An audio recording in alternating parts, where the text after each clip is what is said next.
खत्म नबूवत जिंदाबाद, ताहाई के खत्म नबूवत जिंदाबाद, ताहाई के खत्म नबूवत जिंदाबाद, जिंदाबाद जिंदाबाद जिंदाबाद जिंदाबाद, खत्म नबूवत जिंदाबाद, खत्म नबूवत जिंदाबाद, खत्म नबूवत जिंदाबाद, खत्म नबूवत जिंदाबाद, खत्म नबूवत जिंदाबाद। जिसमें जब तक जान रहे ये तेरा ईमान रहे, जिसमें जब तक जान रहे ये तेरा ईमान रहे, सदा रहे तुझको याद, खत्म नबूवत जिंदाबाद, खत्म नबूवत जिंदाबाद, खत्म नबूवत जिंदाबाद। खत्म नबूवत है ईमान, खत्म नबूवत दीन की जान, खत्म नबूवत है ईमान, खत्म नबूवत दीन की जान, ये इस्लाम की है बुनियाद, खत्म नबूवत जिंदाबाद, खत्म नबूवत जिंदाबाद, खत्म नबूवत जिंदाबाद। इससे करेगा जो इनकार वो इस्लाम का है गद्दार, इससे करेगा जो इनकार वो इस्लाम का है गद्दार, दीन हुआ उसका बर्बाद, खत्म नबूवत जिंदाबाद, खत्म नबूवत जिंदाबाद, खत्म नबूवत जिंदाबाद। बात है बिल्कुल ज़ाहिर, कहेंगे हम उसको काफिर, बात है बिल्कुल ज़ाहिर, कहेंगे हम उसको काफिर, जो भी करे गुस्ताखे रसूल, खत्म नबूवत जिंदाबाद, खत्म नबूवत जिंदाबाद, खत्म नबूवत जिंदाबाद, खत्म नबूवत जिंदाबाद, खत्म नबूवत जिंदाबाद, नबूवत जिंदाबाद, खत्म नबूवत जिंदाबाद।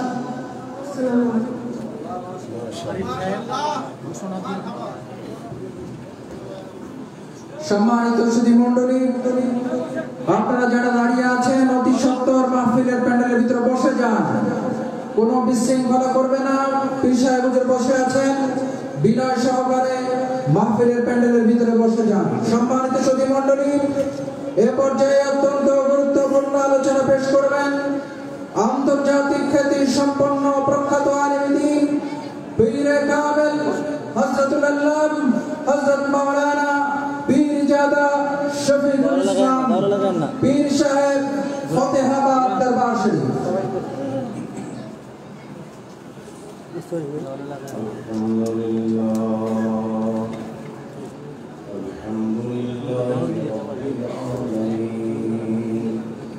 والعاقبة للمتقين والصلاة والسلام على نبينا وشفيعنا حبيبنا مولانا مرجعنا محمد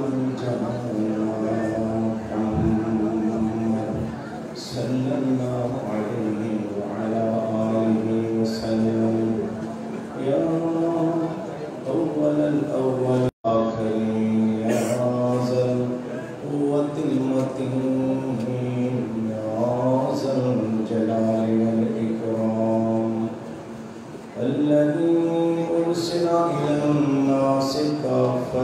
بشيرا ونذيرا وداعيا إلى الله بإذنه وسراجا منيرا فقد قال الله تعالى في كلامه المجيد وفرقانه الحميد فأعوذ بالله من الشيطان الرجيم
पवित्र ईद मिलाद नबी सल्लल्लाहु अलैहि वसल्लम उपलक्षे एक अजीमुशान वार्षिक इस्लामी महासम्मेलन আব্বাসী মঞ্জিল জৌনপুরি দরবার শরীফ পাঠানটুলি সিদ্ধিরগঞ্জ নারায়ণগঞ্জ।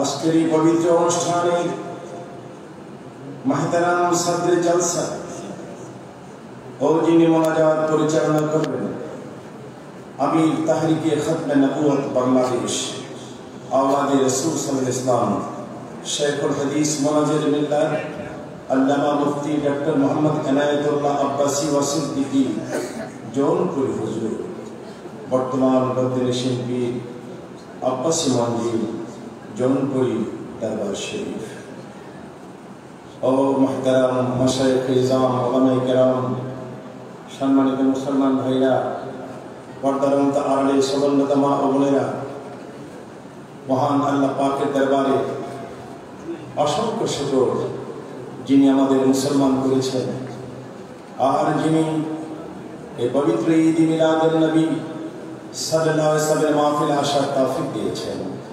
বলেন তো, এখানে আমরা এসেছি না আল্লাহ এনেছেন? মাহবুবের নামটা বলতে আওয়াজটা ভলিউমটা আর একটু ফুল করে বলতে হবে। বলুন তো, আমরা এসেছি না আল্লাহ এনেছেন? दिले मुस्तर से पुस्ताइलों के बोस, दिले मुस्तर से पुस्ताइलों के बोस, मैं खुद आया नहीं लाया गया हो, मैं खुद आया नहीं बतलाया गया हो। ये बात कम है, আপনি আসেন না আমি আসি নাই, বরং আমাদেরকে আনা হয়েছে। আবার শুনি কে এনেছেন? তাহলে প্রশংসা হবে কার? বুঝে শুনে কথা বলেন, প্রশংসা হবে কার?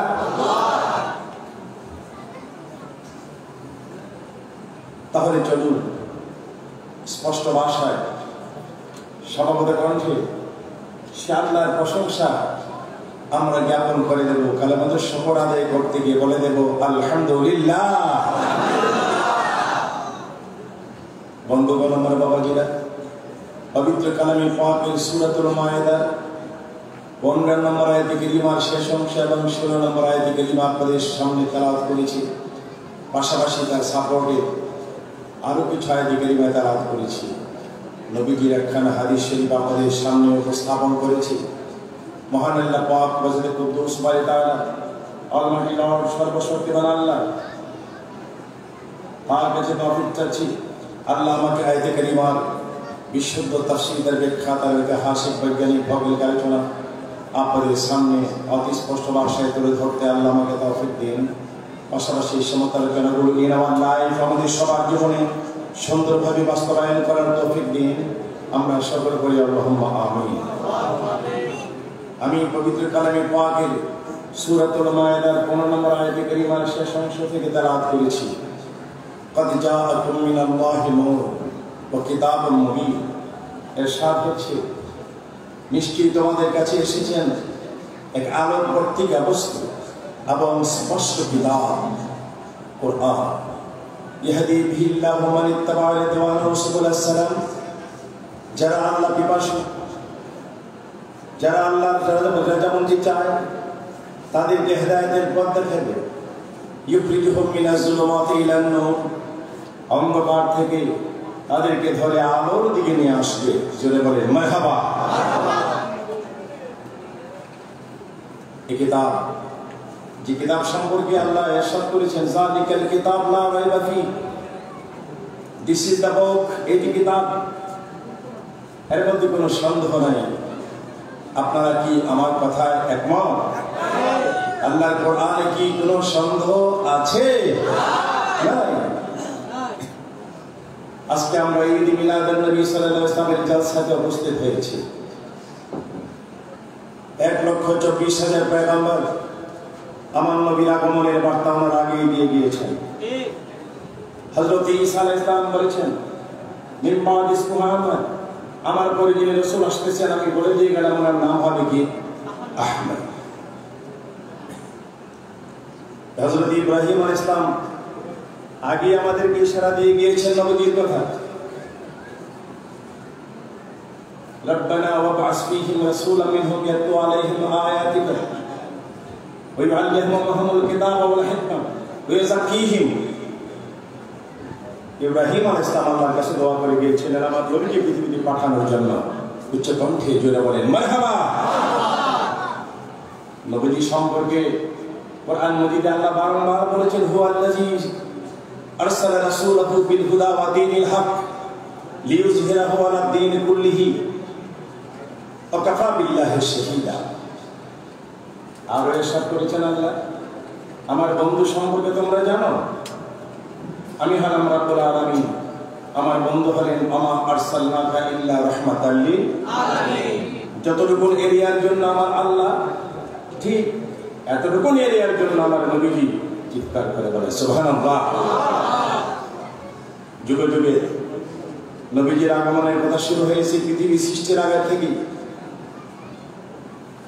বাদশা কুতবা আউয়াল হিমায়রি ইয়ামানের বাদশা 1,32,000 অশ্বারোহী সৈন্য, 1,30,000 পদাতিক সৈন্য নিয়ে, সাথে আছে 13,000 আলেম। বলেন কত হাজার?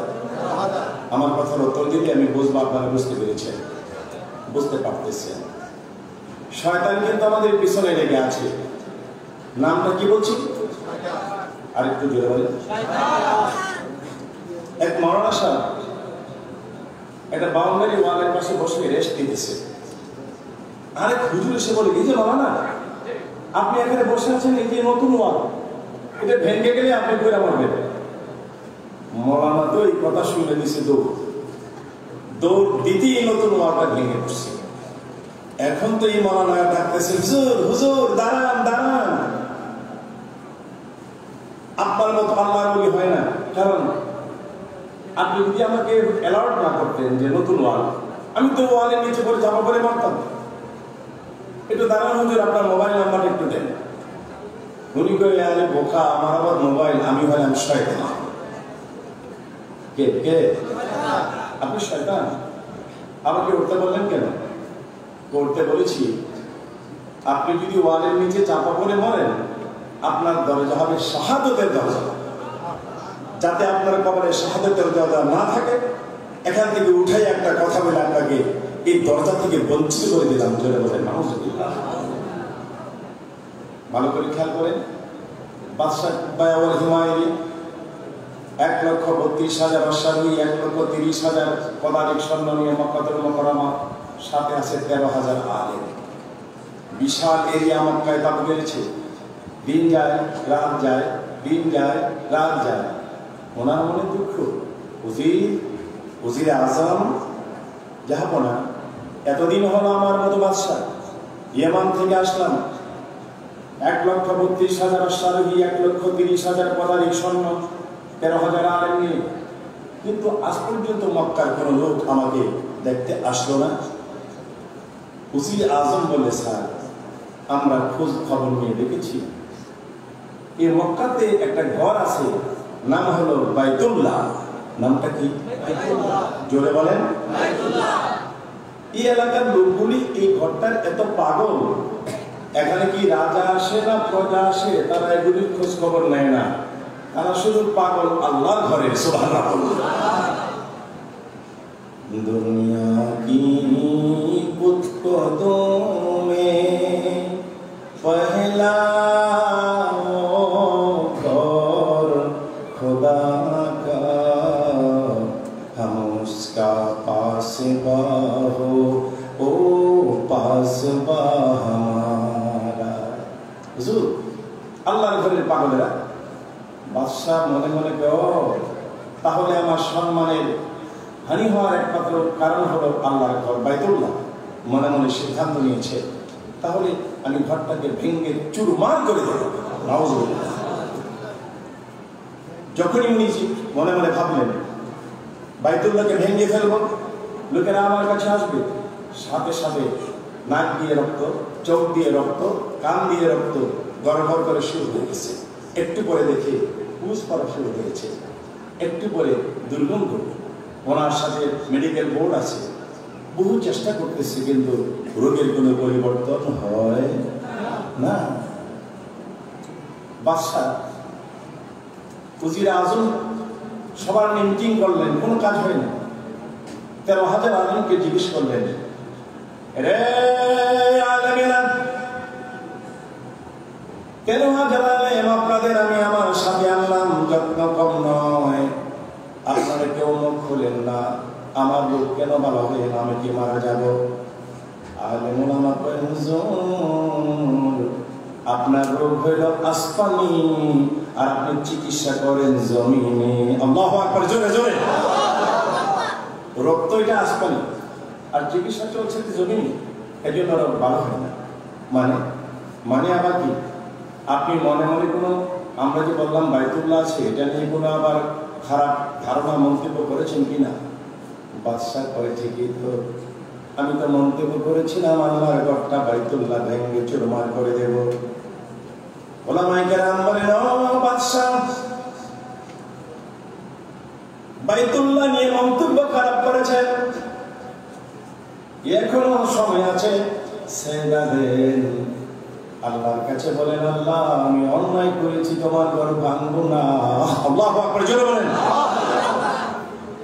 বাদশা সেজদা দিয়ে কাঁদতেছে,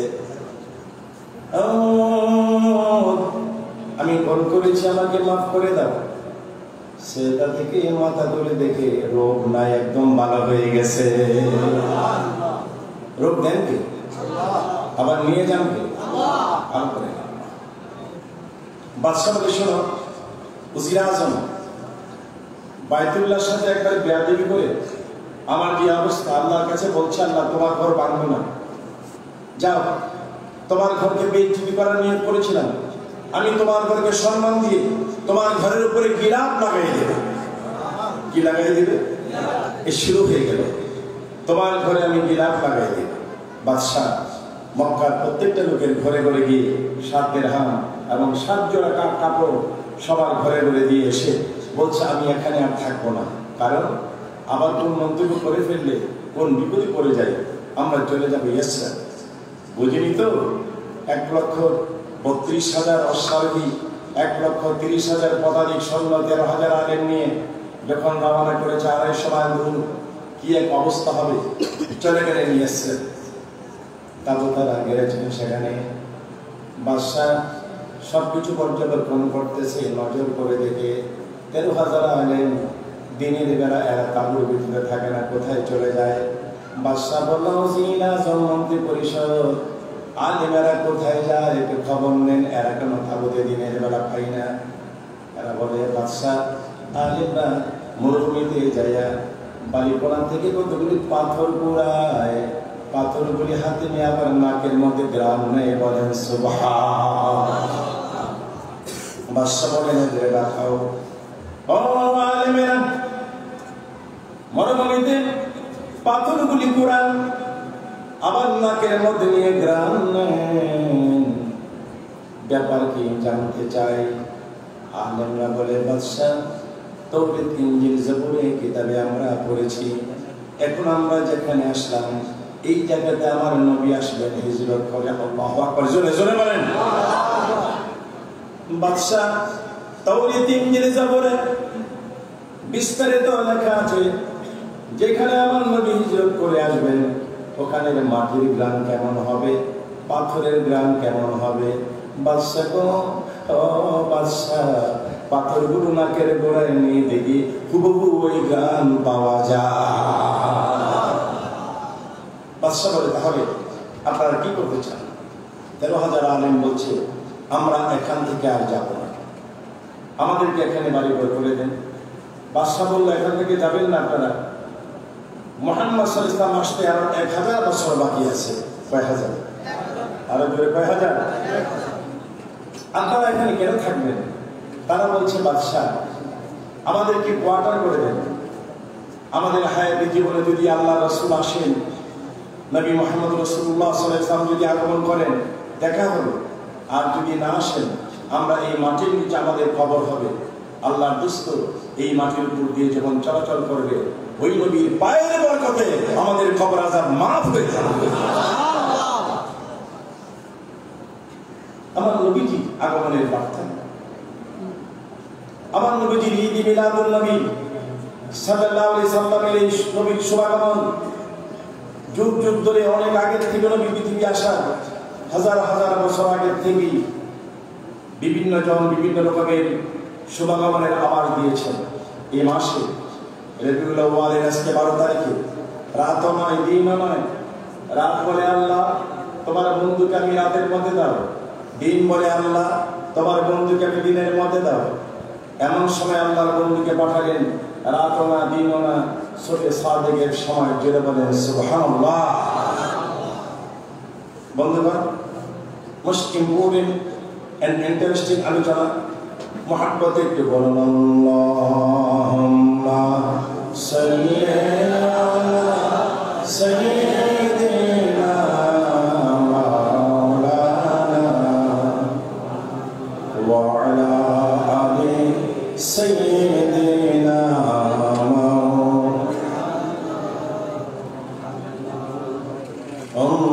আল্লাহুম্মা সাল্লি আলা সাইয়্যিদিনা মুহাম্মদ ওয়া আলা আলি সাইয়্যিদিনা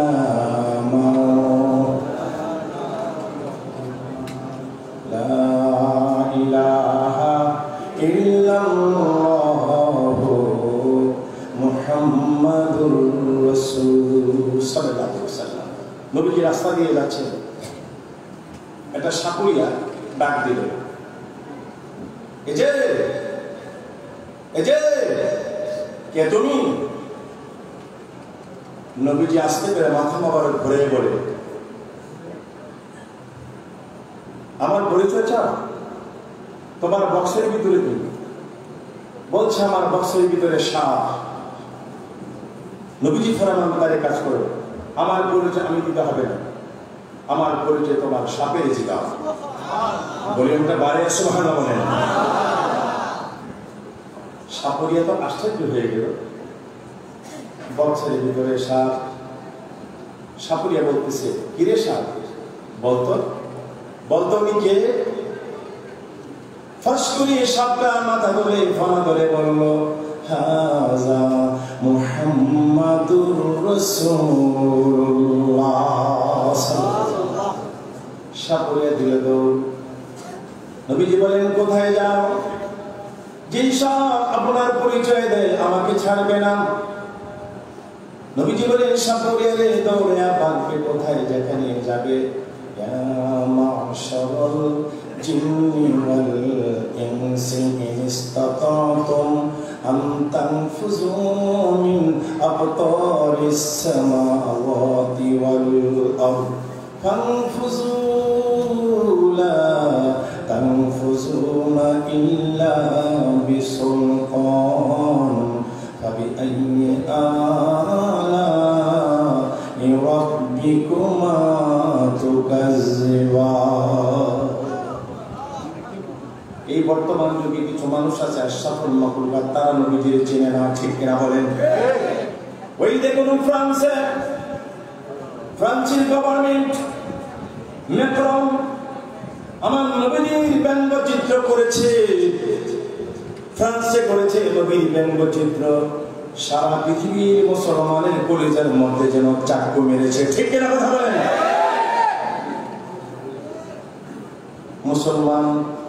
মুসলমানের নবী আমাদের রাসূল, আল্লাহর বন্ধু, যার খাতিরে জাহান সৃষ্টি, ওনার ব্যঙ্গচিত্র করবে আর মুসলমানেরা চুপ হয়ে থাকবে, এটা হয় না, ঠিক কিনা বলেন?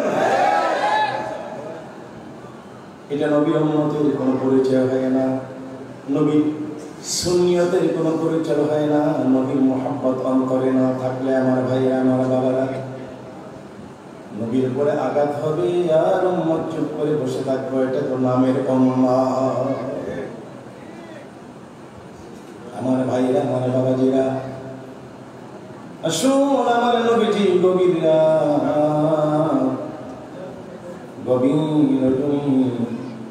হুজরা শরীফ থেকে বের হয়ে যাচ্ছেন। আম্মা জান খাদিজাতুল কুবরা দুইটা হাত দিয়ে নবীজিকে বাধা দিলেন, বারণ করলেন, খাদিজা রে হাত সরান কই কেন আমি বাহিরে যাব মা খাদিজাতুল কুবরা বলেন ও স্বামী আমার জান আমার প্রাণ আল্লাহর বন্ধু আপনি কোথায় যাবেন আমি বুঝতে পেরেছি আপনি বুঝিয়ে তোরা আবু জাহেলের কাছে তাওহীদের কলমার দাওয়াত দিতে যাবেন নবীজি বলেন খাদিজা আপনার ধারণা ঠিক যাব আমি চাচা আবু জাহেলের কাছে তাওহীদের কলমার দাওয়াত দেওয়ার জন্য খাদিজাতুল কুবরা বলে না না আমার স্বামী আল্লাহর বন্ধু আমার জান আমার কলিজা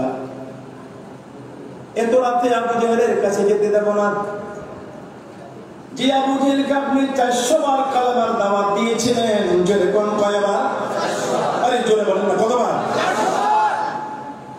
আবার কেন যাবেন আপনি এত রাত আপনার উপরে কত অত্যাচার কত বিচার করতেছে কেন যাবেন আপনি নবীজি বলেন ও খাদিজা কেন যাব জানতে চান বলেন তাহলে খাদিজা গো খাদিজা আমার যখন মাও নাই বাবাও নাই আমি যখন এতিম নবী পাহাড়ের পাশে বসে থাকতাম ছোট ছোট সোনামণিরা খেলতো এদের পাশে আমি বসতাম সন্ধ্যা হয়ে গেলে সাথী ভাইদেরকে কোলে নিয়ে তার বাবারা কোলে নিয়ে যাইতো আমি শুইতে পারতাম না রে খাদিজা হঠাৎ একদিন কলিজা আঘাত লাগলো সব ছেলেদের তার বাপ মারা কোলে নিয়ে যায় আমি পাহাড়ের চূড়ার দিকে দৌড় দিয়ে বললাম আমার কি বাবা নাই আল্লাহু আকবার জোরে বলেন আমাকে কেন কোলে নিয়ে নেয় না খাদিজা রে পাহাড়ের চূড়ায় গিয়ে কাঁদতেছিলাম আমার আব্বা কই আমার আম্মা কত সন্তানের মা কত সন্তানের বাপ এদের কোলে নিয়ে যায় কেউ নেয় না খাদিজা ওই পাহাড়ের চূড়া আমি কাঁদতাম আমার মা আমার বাবা কই খাদিজা গো আমি কান্নার মুহূর্তে আমার চাচা আবু তালেব পাহাড়ের পাশে দিয়ে উঠে সাওয়ার হয়ে কোথায় রওনা করেছিলেন আমার চাচা আমার কণ্ঠের আওয়াজ শুনে বুঝতে পেরেছেন আমি মুহাম্মদ পাহাড়ের চূড়ায় কান্দি খাদিজা রে ও খাদিজা আমার চাচা আর সামনে না যাইয়া পাহাড়ের চূড়ায় এসে আমার জড়াইয়া ধরে কই মুহাম্মদ প্রভু সাল্লাল্লাহু আলাইহি ওয়াসাল্লাম বলেন কাঁদিস না আমি তোর চাচা আমার সাথে খাদিজা রে আমার চাচু আমারে আদর করে উঠে বসে আমার বাবার মতো বাপ যেমনি আদর করে মা যেমনি আদর করে আমাকে এমন করে আদর করে আমার চাচা বাড়িতে পৌঁছাই দিয়েছে খাদিজা ওই যে চাচা আমারে আদর করে কোলে করে আমাকে বাড়িতে পৌঁছে দিয়েছিল ওই আদরটা বলতে পারি না রে খাদিজা এজন্য আবু জাহেলের কাছে বারে বারে যাই আর আবু জাহেল তাওহীদের কলমা পড়ে বলেন সুবহান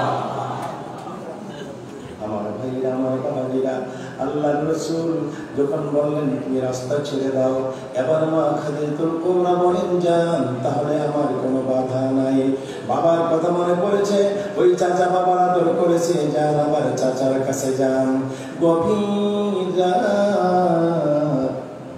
গিয়ে দেখে আবু জাহেল গাছের থেকে বড়ি পায় রাখা কি পায় রাখা বড়ি ধরে বড়ি পায় রাখা নবীজি সুন্দর করে বললেন চাচু চাচু কি খান নবীজি কত সুন্দর করে বললেন আর আবু জাহেল কয় আমি কি খাই তোর মতো লোকের চেহারা দেখলে খাবো কি পাথর খাই কি খায় পাথর খায় যখনই বলছে পাথর খাই গাছে যত বড়িয়া ছিল সব গেছে পাথর দিয়া বলি একটা বাড়ি আসে ভাঙা বলেন নবীজি বলেন চাচু পাথর খান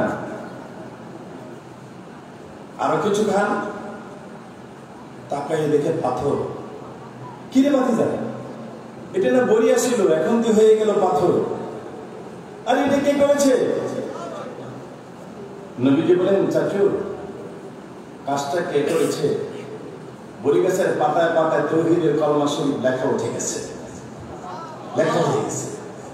নবীজি বলেন, চাচা টান তো, এই কাজটা কে করেছে? গাছের পাতায় পাতায় লেখা আছে। আবু জেহেল বদনসিব তো, একবার নবীজির দিকে তাকান, আরেকবার গাছের দিকে তাকান। তাকায় পরে কাজটা করেছে ও ইয়ার তুই, তখন নাম বলে না, গাছের কাজটা করছে কে? ও ইয়ার তুই। আমার ভাইয়েরা, আমার বাবারা, আল্লাহর বন্ধুর জিন্দেগি আমাদের জন্য এখনো সোনার মদিনাতে শুয়ে আছেন। মুখে মুখে আশিক রাসূল বললে হবে না, কাজে করবে আমাদের দেখাইতে হবে। নাকের বদলা নাক, নাকের বদলা নাক। হযরত আমর ইবনে আস রাদিয়াল্লাহু তাআলা জেরুজালেম দখল করার জন্য গেলেন হাজার হাজার মুসলমান নিয়ে। এই যে হাজার হাজার মুসলমান নিয়ে গেছে জেরুজালেম দখল করতে। জেরুজালেমের চৌরাস্তায় হযরত ঈসা আলাইহিস সালামের একটা মূর্তি আছে। মুসলিমরা পাবো গেছে, পরদিন হবে যা হওয়ার হোক যুদ্ধ, কিন্তু জেরুজালেমের চৌরাস্তায় ঈসা আলাইহিস সালামের মূর্তির কে জানি নাকটা ভেঙে নিয়ে গেছে। ইহুদি খ্রিস্টানরা পেরেশান হয়ে গেল। আজকে মুসলমানরা এসেছি আমরা কোন আসের নেতৃত্বে। কোনদিন আমাদের ঈসা নবীর মূর্তির নাক কেউ ভাঙে না, আর আজকে মুসলমানরা এসেছে তাই তো বুঝি এখানে নাকটা কেটে নিয়ে গেছে ওরা। আমরাও তার প্রতিশোধ নেব। ঈসা নবীর মূর্তির সামনে আমরা একটা মুহাম্মদ নামের মূর্তি বানাবো। নাউযুবিল্লাহি মিন যালিক। লক্ষ লক্ষ লোক জেরুজালেমের খবর দেব, তারা যখন আসবে লাখ লাখ লোকের সামনে মুহাম্মদ নামের মূর্তির নাকটা আমরা কেটে দেব। এই খবর যখন মুসলিম শিবিরে ছড়িয়ে পড়ল, আমর ইবনে আস রাদিয়াল্লাহু তাআলা বলেন, জেরুজালেমের গভর্নমেন্টকে খবর দাও, আমার নবীর মূর্তি বানায় নবীর নাক ভেঙে নিয়ে নবীর বেইজ্জতি করবে, এটা আমাদের পরিচয় মানবে না। এটা কাজ করেন, আমার নবীর মূর্তি যেন না বানায়, নবীর মূর্তি বানায় নবীর নাক কাটবে, আমাদের পরিচয় মানবে না। নাকের বদলা যদি নাক চায়, আমি আমর ইবনে আস আমার তাজা নাকটা আমি দিয়ে দেব। আল্লাহু আকবার, জোরে বলেন। লোকেরা বলল, মন্দ কি? জিন্দা মানুষের নাক যদি পাই তাও তো আমাদের ঈসার বদলা নিতে পারল। লাখ লাখ লোক জমা হয়ে গেল পরদিন। এখন হযরত আমর ইবনে আস রাদিয়াল্লাহু তাআলা আনহু নাকটা কাটা হবে। উনি ইচ্ছা করে বলছেন, আমার নাক কেটে দাও, আমার নবীর মূর্তি বানায় নবীর মূর্তির নাক ভেঙে নবীর সম্মানের হানি করো না। কারণ মুসলমান আল্লাহ রাসূলের চুল পরিমাণ বেইজ্জতি হবে, এটা মুসলমান কোনোদিন সইতে পারে না। ঠিক কিনা বলেন?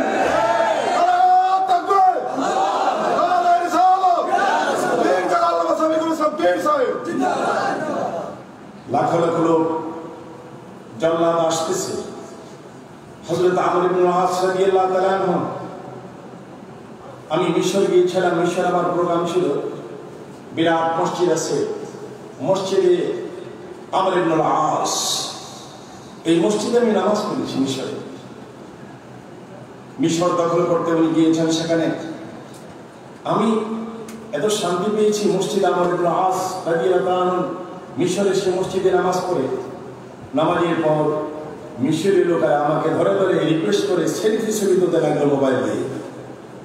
আমি একটু অস্বস্তি বোধ করলে আমার সাথে লোকেরা বললো, হুজুর একটু চান্স দেন, এরা মিশরের মানুষ, আমরা আসছি বাংলাদেশ থেকে, এতটুকু সম্মান, যদি কোনোদিন আল্লাহ আপনাদেরকে নেন দেখতে পাবেন মিশরে মসজিদে আমর ইবনে আস রাদিয়াল্লাহু তাআলা আনহু বিশাল এক মসজিদ। সেখানে বলছিলাম হযরত আমর ইবনে আস, লক্ষ লক্ষ লোক জমায়েত হয়ে গেল, মঞ্চ তৈরি করা হলো, জল্লাদ রেডি প্রস্তুত হয়েছে। নবীজির মূর্তির নাক না ভেঙে নাকের বদলা নাক দিবে, তাজা নাক আমর ইবনে আস। আমার নবীর মূর্তি বানায় নবীর নাক ভেঙে নবীর ইজ্জতের প্রতিদিনই আঘাত করো না। আমি আমার তাজা নাক বিলিয়ে দেব। ধীরে ধীরে হযরত আমর ইবনে আস মঞ্চের দিকে যাচ্ছে। নবীর মূর্তি বানায় এই মূর্তির নাক ভেঙে মুহাম্মদ নামের বেইজ্জতি হবে আমি চাই না। আমার তাজা নাক আমি বিলিয়ে দেব। আশিকে রাসূল কাকে বলে দেখুন, আল্লাহু আকবার জোরে বলেন। ধীরে ধীরে যাচ্ছে, জল্লাদ প্রস্তুত। এমন সময় হুকুম হলো, জল্লাদ আমর ইবনে আসের নাকটা কাটো। কে জানি পিছন থেকে জোরে একটা ডাক দিল, জল্লাদ থামো, আমর ইবনে আসের নাকটা কাটো না। ঈসা নবীর মূর্তির নাক মুসলমানরা ভাঙে নাই। আমি তোমাদের ধর্মযাজক, এই দেখো আমার হাতে নাক, আমি নিজে মূর্তির নাকটা ভেঙেছিলাম মুসলমানদেরকে দোষী করার জন্য। কিন্তু আমি জানতাম না মুসলমানেরা তার রাসূলের জন্য এত পাগল। আমার জানা ছিল না রে। আরে মুসলমানেরা উম্মতের ওই নবীর জন্য এত পাগল, নবীর মূর্তি বানায় মূর্তির নাকটা ভাঙতে দেয় না, নিজের তাজা নাক এরা বিলাই দিতে চায়।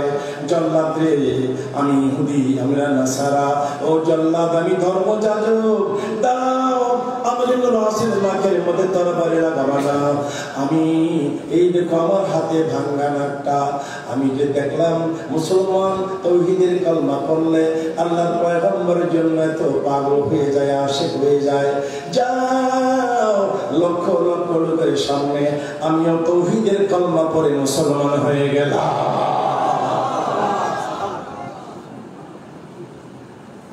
এখন ফ্রান্সের ম্যাক্রনের নবীজির ব্যঙ্গচিত্রের কারণে বিশ্ব মুসলিম উম্মাহ যেমন ফেসে উঠেছে। কেন? মারামারির জন্য নয়, কাদাকাদির জন্য নয়। মুসলমানরা সংগ্রাম করতেছে, মুসলমানরা মিছিল করতেছে কি জন্যে? রাজত্ব পাওয়ার জন্য নয়, ক্ষমতা পাওয়ার জন্য নয়, নবীর ইজ্জতের জন্য। ঠিক কিনা বলেন? আসুন, লাকাদ কানা লাকুম ফি রাসূলিল্লাহি উসওয়াতুন হাসানাহ। নবীজির কাছে আমাদের চলার পথের সুন্দরতম আদর্শ দিয়েছেন আমার আল্লাহ। নবীর আদর্শ যার ভিতরে আছে, তামাম পৃথিবী, তামাম জাহান তাকে সম্মান করতে বাধ্য। রোম, পারস্য, দুই দেশের গভর্নমেন্ট পরামর্শ করতেছে, ওমর 18 তালিক জামা গায়ে দেয়। কয় তালিক? অর্ধেকটা পৃথিবী তার কবজা। পারস্য আর রোমের সম্রাট পরামর্শ করছে, তুমি রোম থেকে একটু জায়গা ছেড়ে দাও, আমি পারস্য থেকে একটু জায়গা ছেড়ে দিই, নতুন একটা দেশ বানাবো। ঘোষণা দিয়ে দেব, যে নাকি ওমরের গলা কেটে ওমরের মাথায় দিতে পারবে, এই নতুন দেশের গভর্নমেন্ট তাকে বানিয়ে দেবে। নাউজুবিল্লাহ জোরে বলুন। আল্লাহ নবীর সাহাবী যারা নবীজিকে দেখেছেন, নবীজি নিজে ফরমান, মান রাআনি মুসলিমান লান তামাসসুন নার, যেই মুসলমান আমি নবীজির চেহারা পরে নজর দিবে, জাহান্নামের আগুন তাকে টাচ করবে না। সুবহানাল্লাহ। একটু ভাবলো, উমরকে যদি মারতে পারি আমি হবে এক দেশের বাদশাহ। এটা একটা গোল্ডেন চান্স। যদি কোন কি চান্স? Golden chance. ঠিক আছে, ধীরে ধীরে গেছে মদিনা, গিয়ে বলে যে ভাই আপনাদের বাদশাহ কোথায়? মদিনার লোকের কারে আশ্চর্য, আমাদের তো বাদশাহ, আমাদের তো খলিফা। মাফ করবেন, আমি তো নতুন মুসলমান, আসলে তো শয়তান। আসলে কি আপনাদের খলিফার সিংহাসন কোথায়? আমাদের খলিফার কোনো সিংহাসন নাই। আপনি কি চান সেটা বলেন। অর্ধেকটা জাহানের খলিফা ওমর, ওনাকে এক নজর দেখতে এসেছি। দেখতে এসেছে না মারতে এসেছে? দেখতে না মারতে? লোকেরা বললো একটু আগে দেখে আসছি, খলিফাতুল মুসলিমিন আমার দুধ বাজারে পরীক্ষা করতেছে কারা কারা দুধে পানি দেয়। আর এই টাইম, ঘড়ির টাইম, এখন এই সময়টা ওনার রেস্টের সময়। উনি হয়তো এদিকে গিয়েছেন, সামনে গেলে হয়তো বা দেখতে পাবেন ওনাকে কোথাও ঘুমাচ্ছে। তরবারি ওনার বগলে, গিয়ে দেখি খেজুর গাছের গোড়ায় এক লোক শোয়া, উনি ঘুমাচ্ছে। দূরের থেকে তাকাই দেখে মনে মনে সিদ্ধান্ত নিল এটাই হবে ওমর। তলোয়ারের মধ্যে হাত দে, অল্প সময় বাকি আছে, আমি হব নতুন দেশের বাদশা। ওমরকে জবাই করে দেব, মাথা নিয়ে যাব, খেলা শেষ, আমি হব নতুন দেশের বাদশা। আমার আল্লাহ দেখেন কিনা বলেন, কথা বলেন, দেখেন কিনা বলেন। আমার ভাইরা, আমার বাবারা, নবী আমার ভালোবাসা, নবী আমার আলো আশা, নবী আমার প্রেম বিরহের মূল আলোচনা, নবী আমার কাজে কর্মে অনুপ্রেরণা। বলেন নবী আমার ভালোবাসা, জোরে নবী আমার ভালোবাসা, নবী আমার আলো আশা, নবী আমার প্রেম বিরহের মূল আলোচনা, নবী আমার কাজে কর্মে অনুপ্রেরণা। এই তো মাথাটা কেটে ফেলবে, এখনই গলা কাটবে। বগলে তলোয়ার, একবার তরবারিতে হাত দেয়, আবার তাকায়, কিন্তু একটু কাছে গিয়ে দেখে আশ্চর্য, ওমর নাক টেনে ঘুমায়। এই যে ওমরের পায়ে যে মাসি বসে, কি বসে এরা, ওমরের পায়ে যে মাসি বসে, তাকেই দেখি একটা বাঘ ওমরের পায়ের কাছে বসে বসে লেজ দিয়া, বাঘের লেজ দিয়া ওমরের পায়ের মাসি তারা। সে তো দিল দৌড়, মারব দূরের কথা, কাকে মারতে আসলাম? বাঘ লেজ দিয়া পায়ের মাসি তারা, এটি কেমন মানুষ? কেন মাসি? ওনার খেদমত করবে না। নবীর প্রেম, নবীর আশিক, নবীর আদর্শ, নবীর সুন্নাত যার ভিতরে আছে। সুন্নি কাকে বলে? আসলে সুন্নি ইত্তেবায়ে সুন্নাত, যার কাছে সুন্নাত আছে সে হলো সুন্নি। ঠিক না বলেন? আমার ভাইরা, যার কাছে নামাজ, যার কাছে রোজা, যার কাছে হজ, যার কাছে যাকাত, সে হলো আসল সুন্নি, সে হলো নবীর আসল উম্মত। আসুন এই রবিউল আউয়ালে ঈদে মিলাদুন নবী সাল্লাল্লাহু আলাইহি সাল্লামের মাহফিলে আমরা প্রমিস করব, আমরা প্রত্যয় করব, দীপ্ত শপথ করব, আমরা জীবনে কোনোদিন আমার নবীজিরে বলবো না, নবীর আদর্শে জীবন গড়ব। যেখানে আল্লাহ নিজের কথা বলেছেন, আমাইয়ুতিল্লাহ ওয়া রাসূলাহু, যেখানে আল্লাহ নিজের কথা বলেছেন, পাশাপাশি নবীর কথা বলেছেন। নবীজি ফরমান, মান তামাসসাকা বিসুন্নতি ইনদা ফাসাদি উম্মতি ফালাহু আজরুম মিআতা শাহীদ। এই আখির জামানায় কেউ যদি একটা নবীর সুন্নাত, একটা সুন্নাত যদি আদায় করে চলে, তখন কয়টা? আর কয়টা? কয়টা? একটা সুন্নাত যদি আদায় করে, তার আমলনামার মধ্যে 100 শহীদের সওয়াব লেখা হয়ে যাবে। মিসওয়াক করা কি? জোরে জোরে, আরো জোরে। পকেটে মিসওয়াক রাখবেন, এটাও তো নবীর সুন্নাত আছে। কারো পকেটে মিসওয়াক আছে? দেখি দেখি, দেখান তো থাকলে, আছে কিনা দেখেন। কোথায় আমরা আর কোথায় নবীর সুন্নাত? সকালে তো ব্রাশ দিয়ে দাঁত ব্রাশ করি, ও ভাইরা গাছের ডালা পকেটে রাখবেন। টুথপেস্ট লাগবে না, পকেটে রাখবেন। নামাজের সময়, 5 ওয়াক্ত নামাজের সময় মিসওয়াক করবেন, এটা নবীর সুন্নাত। আপনি যদি ওই নিয়তে সুন্নাত আমল করেন, আমি 100 শহীদের সওয়াব পাবো। আল্লাহ পাক আপনার এই নিয়তের কারণে আপনার আমলনামায় 100 শাহাদাতের সওয়াব দিয়ে দিব। বলেন আলহামদুলিল্লাহ। আসুন আমার ভাইরা, আমার নবীর মহব্বত যার ভিতরে আছে, যার ভিতরে নবীর মহব্বত প্রেম আছে, সে নামাজ ছাড়ে না। ঠিক কিনা বলেন? যার ভিতরে নবীর মায়া আছে, সে মিথ্যা কথা বলে না। কি বলে না? যার ভিতরে নবীর প্রেম, নবীর আসল উম্মত, যার ভিতরে নবীর আদর্শ, সে কোনোদিন মিথ্যা কথা বলে না। কি বলে না? আল কাযবু উম্মুজ যুনুব, মিথ্যা হলো সকল গুনার মা। আজকে যদি প্রমিস করতে পারি, প্রত্যয় করতে পারি, দ্বিতীয় শপথ যদি করতে পারি, জীবনে কোনোদিন মিথ্যা কথা বলবো না, তাহলে আজকের মাহফিল ইনশাআল্লাহ হবে সার্থক। আমরা কি পারবো না? চেষ্টা করতে পারবো না? এই জীবনে মিথ্যা কথা বলবো না, আমরা কি চেষ্টা করতে পারবো না?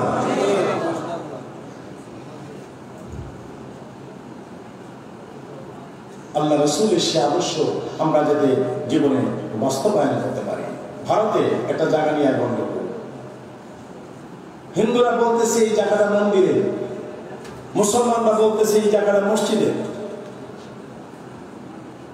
প্রবীণ লোক ইয়াহিয়া কান্দলবি সে যুগে কোর্টে কেস, জায়গাটা মসজিদের এই পক্ষে লোক আছে, জায়গাটা মন্দিরের এই পক্ষে লোক আছে। জজ বলল মন্দিরের পক্ষ লোক, মসজিদের পক্ষ লোক। আচ্ছা, আপনাদের এলাকা কি প্রবীণ কোন লোক আছে? একজনে বলল আমাদের এলাকায় প্রবীণ একটা লোক আছে, নাম হলো ইয়াহিয়া কান্দলবি, 100 বছর বয়স শুরু করে, মুসলমান, অনেক বড় আলেম, ওনাকে ডাকো খবর দাও। হিন্দুরা ভেবেছে মুসলমানের আলেম খবর দিয়েছে, উনি তো মুসলমান, এই জায়গা তো মসজিদের পথে উনি সাপোর্ট দিয়ে দেবে। জাজ বলতেছে ইয়াহিয়া কান্দলবি, আপনার বয়স 100 বছর, আপনি বলেন তো এই জায়গাটা কি মসজিদের না মন্দিরে? আপনি কি দেখেছেন? ইয়াহিয়া কান্দলবি বলে দিলেন, জাহাপনা এই জায়গাটা হলো মন্দিরে। যখনই বলছে মন্দিরে, মুসলমানদের মাথা নুয়ে গেল, উনি মুসলমান হইয়া কেমনে জায়গাটা মন্দিরের কথা বলবো? আচ্ছা বলেন তো, উনি কি সত্য কথা বলবে না? কথা বলে সত্য কথা বলবে না? বাড়িতে চলে গেলেন মুসলমানেরা, বিভিন্ন রকমের মন্তব্য, উনি এই কাজটা করা ভালো হয় নাই, কালকে ওনারে আমরা তামসা দেখাবো। ইয়াহিয়া কান্দলবি রাতের বেলা 2টা-3টা হয়ে গেল, হঠাৎ করে শুনতে পায় ঘরের বাইরে উঠানের মধ্যে হাজার হাজার মানুষ। ইয়াহিয়া কান্দলবি তিরথার করে কাঁদতেছে, কান্দে, আল্লাহ গো, ও আল্লাহ, মুসলমানেরা কি জন্য জায়গাটা মন্দিরের কথা বললাম, এই জন্য বোধে আমার আক্রমণ করবে। মামুন জানি না, ও আল্লাহ, ডাকেন তো আল্লাহ, ডাকেন তো আল্লাহ, প্রাণের আল্লাহ রে, কোথায় গেলে পাবো তোমারে, প্রাণের মাওলা রে, কেমনে ডাকলে পাবো তোমারে। ইয়াহিয়া কান্দলবি দরজা খুললেন। আরে আশ্চর্য, সারা বাড়িতে হিন্দুরা। ইয়াহিয়া কান্দলবি বলে, হিন্দু ভাইয়েরা,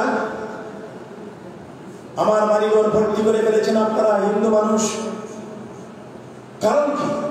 আমি তো ভেবেছিলাম মুসলমানরা আসছে আমাকে আক্রমণ করতে।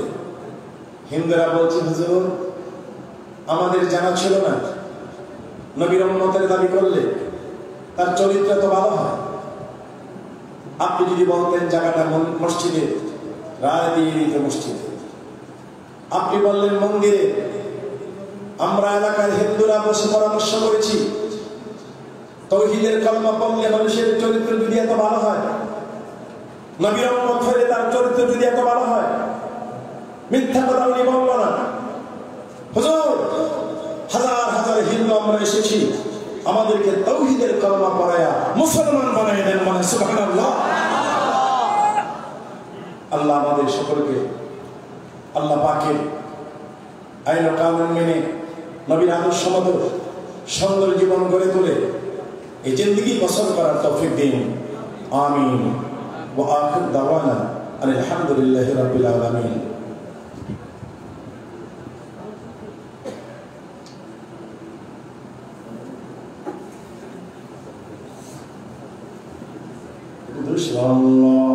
Allahumma salli ala sayyidina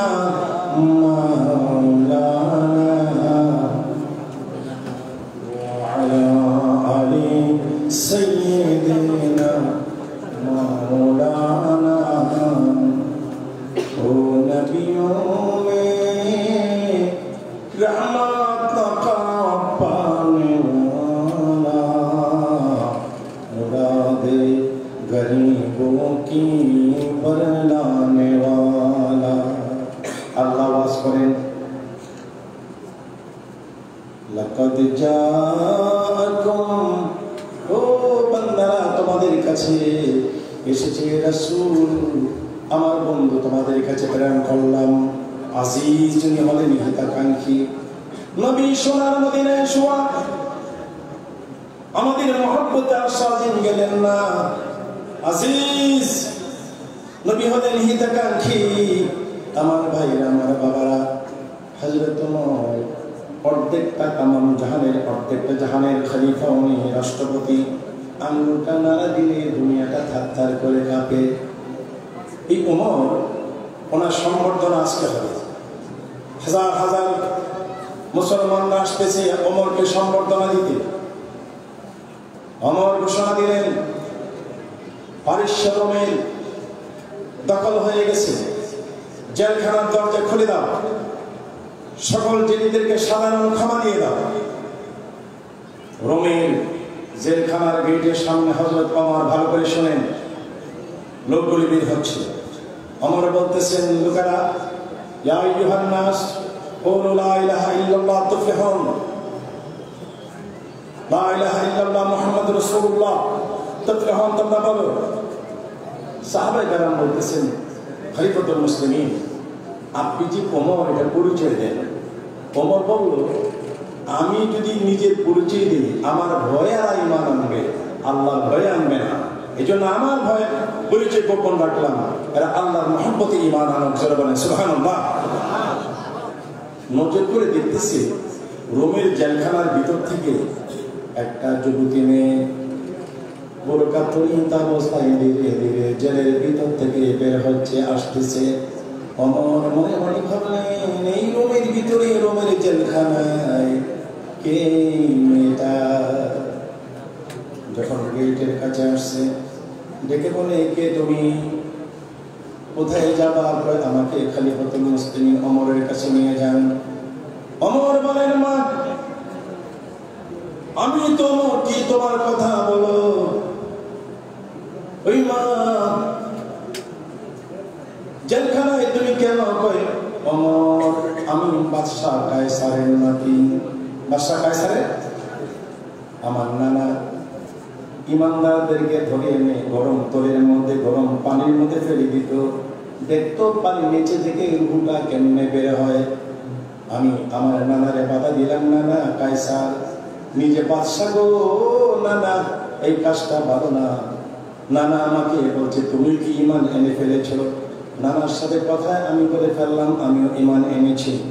Omar, আমি 12 বছর বয়সে জেলখানায় আমাকে ঢুকিয়েছে আমার নানা। প্রতিদিন আমার গায়ে এত বেত্রাঘাত, আমি পরেশান হয়ে বেহুশ হয়ে যাই। স্বপ্নে দুজাহানের বাদশা নবী এসে বলে, শাহের বানু রে,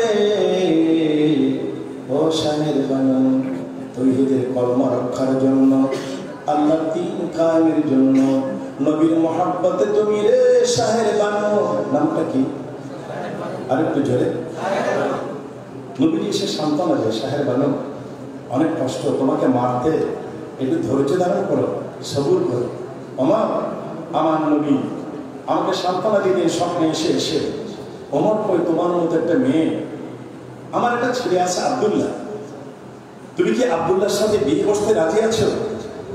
শাহের বানু বলে, হুজুর, আমাকে মনে কষ্ট নিয়েন না, আমার নবীর সাথে আমার একটা ওয়াদা, ওই কারণে আমি আপনার ছেলের সাথে বিয়ে বসতে পারবো না। ওমর বলেন, শাহের বানু, কি ওয়াদা নবীর সঙ্গে, কি কথা? শাহের বানু বলে, আমাকে মারতে মারতে যখন বেহুশ করে দিত, আমি আমার নবী আসতেন, বলতেন, শাহের বানু রে, তুমি কি চাও? তুমি কি জান্নাত চাও? আর কি চাও? শাহের বানু বলছেন, ইয়া রাসূলুল্লাহ, আমার মনের একটা আবদার, আপনার নাতি হোসেনের সাথে আমি বিয়ে বসতে চাই। শাহের বানু, আমার নাতির সাথে বিয়ে বসতে চাও? ওমর, ও খলিফাতুল মুসলিমিন, আল্লাহ রাসূলের সাথে আমার এই আত্মাটা কথা হয়ে গেছে। ওমর বললেন ঠিক আছে, আমি তার ঘটনাই করব। গিয়া দেখে হযরত আলী কিতাব পড়তেছেন। আমার বলেন, আলী বড় ভালো একটা মেয়ে, তোমার হুসাইনের জন্য বিয়ের প্রস্তাব। এমন এমন ঘটনা বাদশাহ কায়সারের নাতি জেলের ভিতরে আঘাত করতে করতে প্রবেশ করত। নবীজি এসে তাদের সান্ত্বনা দিতেন, আলী রে, ও আলী, এই মেয়েটা তোমার পছন্দ হয় কিনা? দূর থেকে হুসাইন এসে বলে, আপনাদের বিয়ে হলে তো আপনারা পছন্দ করবেন, বিয়ে হবে আমার, শাহের বানু হবে আমার স্ত্রী। আমার 3টা প্রশ্ন আছে, যদি শাহের বানু আমার 3টা প্রশ্নের জবাব দিতে পারে তাহলে আমি শাহের বানুকে বিয়ে করবো। আপনারা উচ্চ কণ্ঠে বলেন আল্লাহু আকবার। নবী আমার ভালোবাসা, নবী আমার আলো আশা, নবী আমার প্রেম বিরহের মূল আলোচনা, নবী আমার কাজে কর্মে অনুপ্রেরণা। লা ইলাহা ইল্লাল্লাহ, লা ইলাহা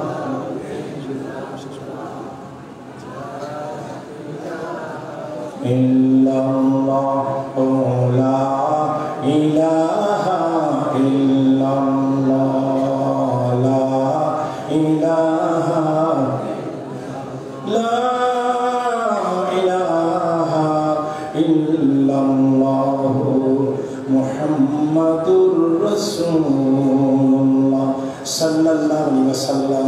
নবীর পক্ষের বলিষ্ঠ কণ্ঠস্বর আজকের মাহফিলের সাদরে জলসা জনপুরি দরবার শরীফের পীর ডাক্তার মুফতি মাওলানা এনায়েতুল্লাহ আব্বাসী জনপুরি সাহেব। আমি প্রাণ দিয়ে দোয়া করি এ ধরনের বিজ্ঞ আলেম দুনিয়াতে বেঁচে থাকার দরকার আছে কিনা বলেন? আসুন আমার ভাইয়েরা, আমরা দোয়া করবো আল্লাহ এই দরবার বিশাল মাদ্রাসা, দাওরায়ে হাদিসের কিতাব, সেখানে বুখারী, মুসলিম, আবু দাউদ, নাসাঈ, ইবনে মাজাহ, তিরমিজি, সিয়াসিত্তার হাদিস এখানে পড়ানো হয়। এই সমস্ত সহিহ দরবারগুলোকে টিকিয়ে রাখা দরকার আছে কিনা বলেন বলেন বলেন। আপনারা আল্লাহর কাছে দোয়া করে দেবেন, আমার আল্লাহ এই দরবারগুলিকে চিরকাল আরো দিন ও দিন তার সাথে কায়েম দায়েম রাখে। এই আহ্বান রেখে আজকের মতো আলোচনার সমাপ্তি আমি এখানে রাখলাম। আল্লাহ হাফিজ। আসসালামু আলাইকুম ওয়া রাহমাতুল্লাহি ওয়া বারাকাতুহু।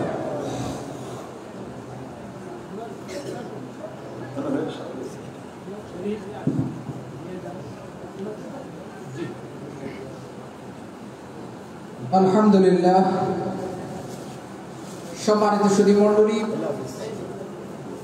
এতক্ষণ যাবৎ অত্যন্ত গুরুত্বপূর্ণ আলোচনা পেশ করলেন ফতেহাবাদ দরবার শরীফের পীরে কামেল হযরত মাওলানা শফিকুল ইসলাম পীর সাহেব।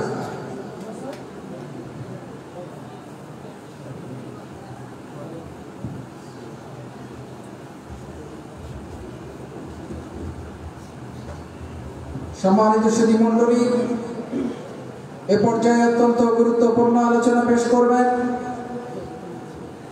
নোয়াখালীর কানকিরহাট ফাজিল ডিগ্রি মাদ্রাসার সম্মানিত মুহাদ্দিস হযরত মাওলানা তাফাজ্জুল হোসেন, হযরত মাওলানা তাফাজ্জুল হোসেন সাহেব। আসসালামু আলাইকুম ওয়া রাহমাতুল্লাহি ওয়া বারাকাতুহু ওয়া মাগফিরাতুহু। আউযু বিল্লাহি মিনাশ শাইতানির রাজীম। বিসমিল্লাহির রাহমানির রাহিম। আলহামদুলিল্লাহ আলহামদুলিল্লাহি নাহমাদুহু ওয়া নাস্তাঈনুহু ওয়া নাস্তাগফিরুহু ওয়া নাউযু বিল্লাহি মিন শুরুরি আনফুসিনা ওয়া মিন সাইয়্যাতি আ'মালিনা ওয়া মান ইয়াহদিহিল্লাহু ফালা মুদিল্লা লাহু ওয়া মান ইউদ্লিলহু ফালা হাদিয়া লাহু ওয়া নাশহাদু আন লা ইলাহা ইল্লাল্লাহু ওয়া নাশহাদু আন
salli ala sayyidina maulana Muhammad wa ala ali sayyidina. Alhamdulillah, alhamdulillah, hamdan kaseeran tayyiban mubarakan fi.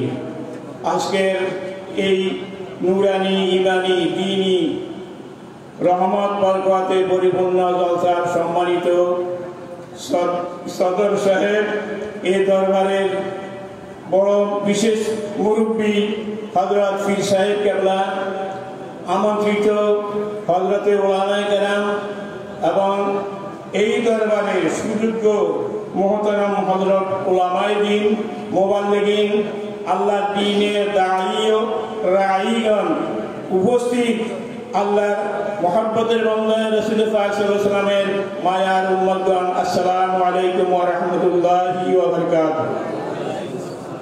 আমি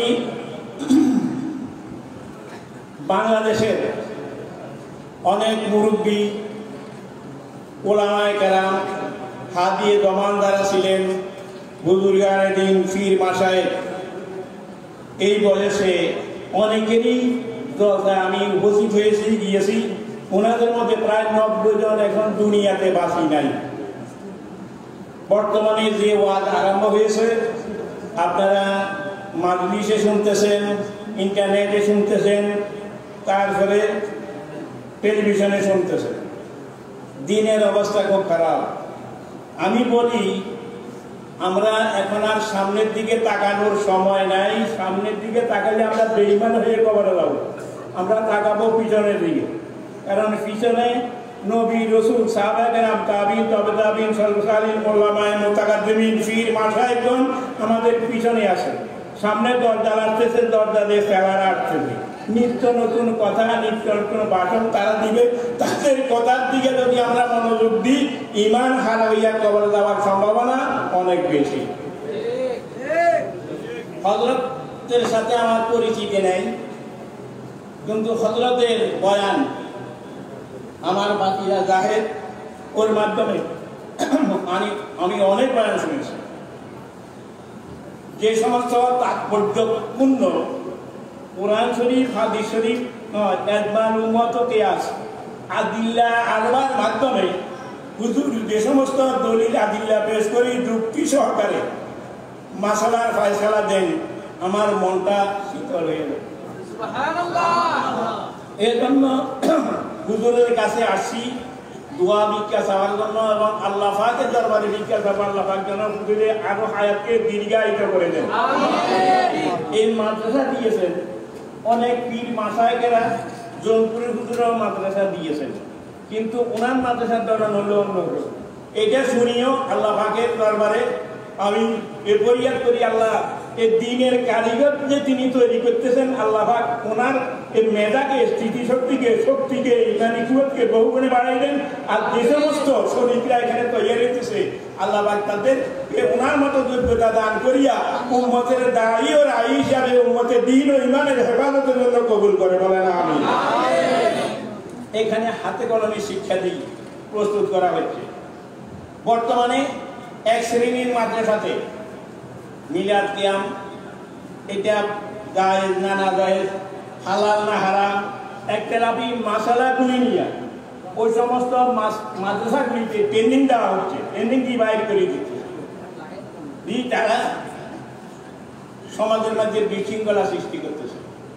আজকে আমাদের সাক্ষীরে একটা প্রোগ্রাম ছিল, তারপরে তারা কালকে রাত্রে আমার হুজুর আমরা বই গেলে মাহফিল করা সম্ভব নয়, এসপি আগে পারমিশন দিয়েছে, এখন ক্যান্সেল করছে। ওরা কয়েক দল অক্ষরই মিটিং করতে মিটিং করতেছে, ওসি বলছে আমাকে মাফ করেন, আমি থাকতেছি না। তাই কি করবেন, 2 মাস সময় দেন, 11টা থেকে অথবা 2টা পর্যন্ত চলে। আমি 11টা থেকে 2টা পর্যন্ত বলছি, সুর কোরআন শরীফের আয়াতে বলছি, মিলাদ আল্লাহকে করছে, আম্বিয়া আলাইহিস সালামকে ওয়াজা আকাদাল্লাহু মিসাকা, এই আয়াতের ব্যাখ্যা করি তাদেরকে শুনে দিচ্ছি, আসেনি কোরআন শরীফে। কোরআনের আর কয়েকটা আয়াত শেষ দিয়ে দিয়েছি। কিন্তু তারা সেখানে অপপ্রচার করছে কি, আমরা যারা সুন্নিরা নিজের জ্ঞান করি আমরা মাজার পূজারি। আমি বলছি আমরা মাজার পূজারি নয়, মাজার পূজা হারাম, মাজারে সেজদা দেওয়া হারাম। এই মাসলকের উপরে আমরা আছি। আমরা হক্কানি সিলসিলা, জৌনপুর, শর্ষিনা, তারপরে কোনাকান্দা, ধামটি, এই সমস্ত ওলামায়ে কেরামরা, পীর মাশায়েখরা, ওনারা হক্কানি, আমরা হক্কানি সিলসিলাকে আছি। কেউ যদি দড়ি দিতে পারো আমাদের মধ্যে কোনো আমিল আছে, সেদিকে কুকুরি কোনো গন্ধ আছে, তাহলে আমরা এটা শুধরাইতে চেষ্টা করব। তা আমি এখানে ওয়াজ করতে আসি নাই। আমাদের নবী মুহাম্মদ রাসূলুল্লাহ সাল্লাল্লাহু আলাইহি ওয়াসাল্লাম তিনি হলেন আল্লাহর রহমত। এই উপাধি কে দিয়েছেন? ওয়া মা আরসালনাকা ইল্লা রাহমাতাল লিল আলামিন। আল্লাহর নাম নিছেন আলহামদুলিল্লাহি রাব্বিল আলামিন। আল্লাহ হলেন রাব্বুল আলামিন, নবী হলেন রাহমাতুল লিল আলামিন। তাকে এক শায়ের বলেন, जहाँ तक है रबूबियत खुदा की वहाँ तक है रहमत मुस्तफा की। আল্লাহ পাক রব্বুল আলামিনের শানের সাথে নবীর শানের সাথে সম্পৃক্ততা রয়েছে। এটা হযরত উলামায়ে কেরাম জোহরের পর থেকে আপনারা বয়ান করছেন। এখন নানার বাড়ির কিচ্ছা, মার কাছে বলে লাভ নাই। আপনারা এই হযরতের উসিলায় আমার থেকে অনেক বেশি জানছেন, বুঝছেন। আমি একটি মাত্র আল্লাহর কাছে ফরিয়াদ করি, আল্লাহ হযরতের হায়াতকে দীর্ঘায়িত করুক। আর যে সেনারা আপনারা তৈরি হইতেছেন, এদের মধ্যে ইখলাস লাগলো, তাকওয়া, মুখলিসিনা লাহুদ্দিন হইতে হবে। হুজুর কেবলার ইখলাসের সাথে আপনাদের ইখলাস থাকতে হবে। দুনিয়াদারি, লোভ, লালসা এগুলা অন্তর থেকে দুই মুছে বের করতে হবে। যে আলেমের অন্তরের মধ্যে দুনিয়ার লোভ, লালসা, অর্থ লালসা ডুববে, তার থেকে আল্লাহ দ্বীনকে বাইর করে দিবেন। আমি আপনাদের কাছে দোয়া চাই, মদের কাছে দোয়া চাই। আমার সময় তো শেষ, প্রায় আসরের সময় হয়ে গেছে। 40-42 বছর পর্যন্ত আমিও এই বেলা বলছি। আল্লাহ পাক আমি দোয়া চাই, আল্লাহ পাক আমার ঈমান ও আমলকে হেফাজত করি যেন এই দুনিয়া থেকে নেন। আখির দাওয়ানা আলহামদুলিল্লাহি রাব্বিল আলামিন। আসসালামু আলাইকুম ওয়া রাহমাতুল্লাহ।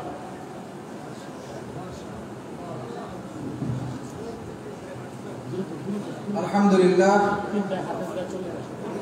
সম্মানিত উপস্থিতি, এ পর্যায়ে অত্যন্ত গুরুত্বপূর্ণ আলোচনা পেশ করবেন Hazrat Maulana Akhtaruzzaman মাসুমি। Hazrat Maulana Akhtaruzzaman মাসুমি।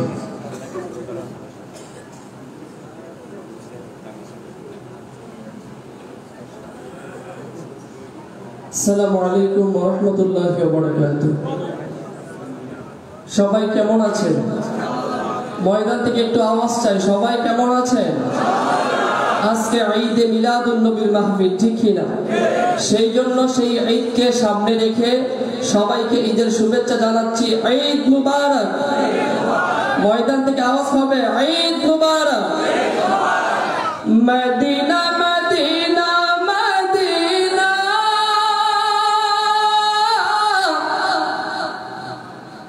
Medina Medina Medina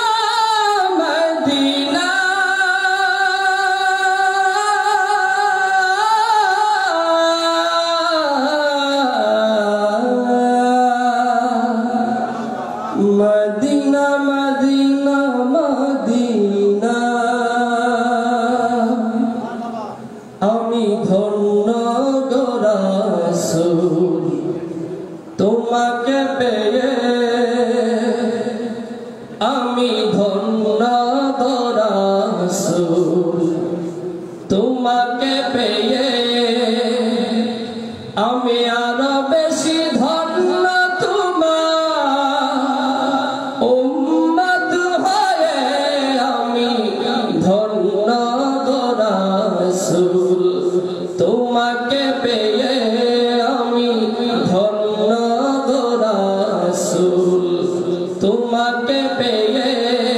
ঠিক কি না? যেইখানে বনি ইসরাইলের নবীগণ দোয়া করতেন, আল্লাহ আমাদের নবুয়ত না দিয়ে যদি আখিরে জামানার নবীর উম্মত বানাইতেন, সেইটাই আমাদের জন্য সবচেয়ে বড় কল্যাণকর হতো। সেইখানে আখিরি নবীর উম্মত হিসেবে আমরা পৃথিবীতে এসেছি, সেই জন্য আমাদের কোনো দরখাস্ত করতে হয়, তাই বলতে হয় আমি ধন্য গো রাসূল তোমাকে পেয়ে, আমি ধন্য গো রাসূল তোমাকে পেয়ে, আমরা আরো বেশি ধন্য তোমার উম্মত হয়ে, আমরা ধন্য গো রাসূল তোমাকে পেয়ে, আমরা ধন্য গো রাসূল তোমাকে, আমি ধন্য গো রাসূল তোমাকে, তোমার উম্মত হতে চেয়েছিল সকল নবী, তাই তোমার দেখে ঝুঁকে পড়ে সৃষ্টির ছবি, সৃষ্টির ছবি।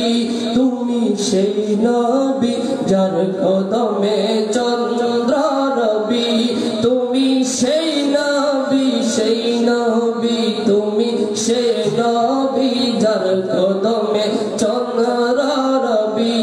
আমি বাঁচতে চাই তোমার আশিকি হয়ে, আমরা বাঁচতে চাই তোমার আশিকি হয়ে, আমরা ধন্য গো রাসূল তোমাকে পেয়ে, আমরা ধন্য গো রাসূল তোমাকে পেয়ে, আমরা আরো বেশি ধন্য তোমার উম্মত হয়ে, আমরা আরো বেশি ধন্য তোমার উম্মত হয়ে, আমরা ধন্য গো রাসূল তোমাকে পেয়ে, আমরা ধন্য গো রাসূল তোমাকে পেয়ে। আমি সব নিয়ামত পেয়েছি তোমার আশায়, তাই আল্লাহর পরে সদা মোরা নবীর গুণগান গায়, নবীর গুণগান গায়।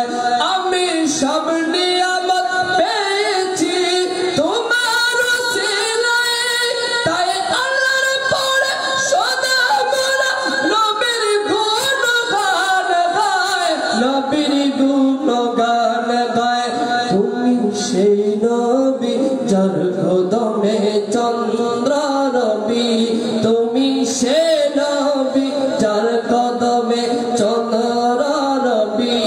আমি বাঁচতে চাই তোমার উম্মত হয়ে, আমি বাঁচতে চাই তোমার উম্মত হয়ে, আমি মরতে চাই তোমার আশিকি হয়ে, আমরা ধন্য গো রাসূল তোমাকে পেয়ে, আমরা ধন্য গো রাসূল তোমাকে পেয়ে।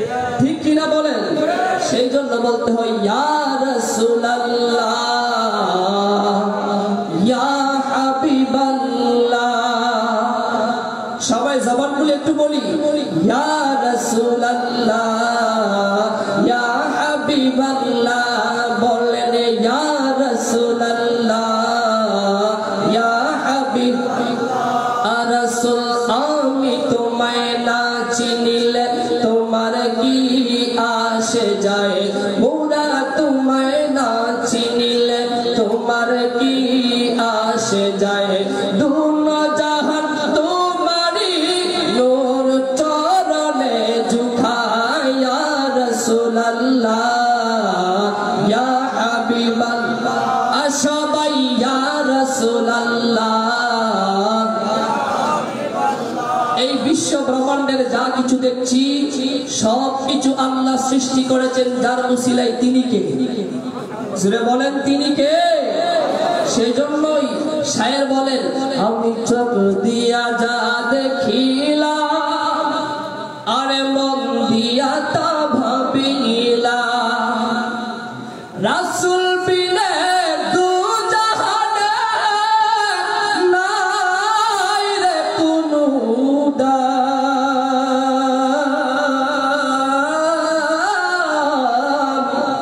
মুদের আসল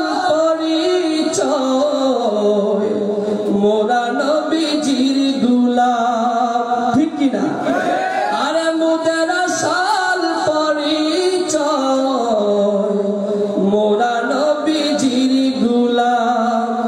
আমি চোখ দিয়া যা দেখিলাম, মন দিয়া তা ভাবিলাম। চোখ দিয়া যা দেখিলাম, মন দিয়া তা ভাবিলাম।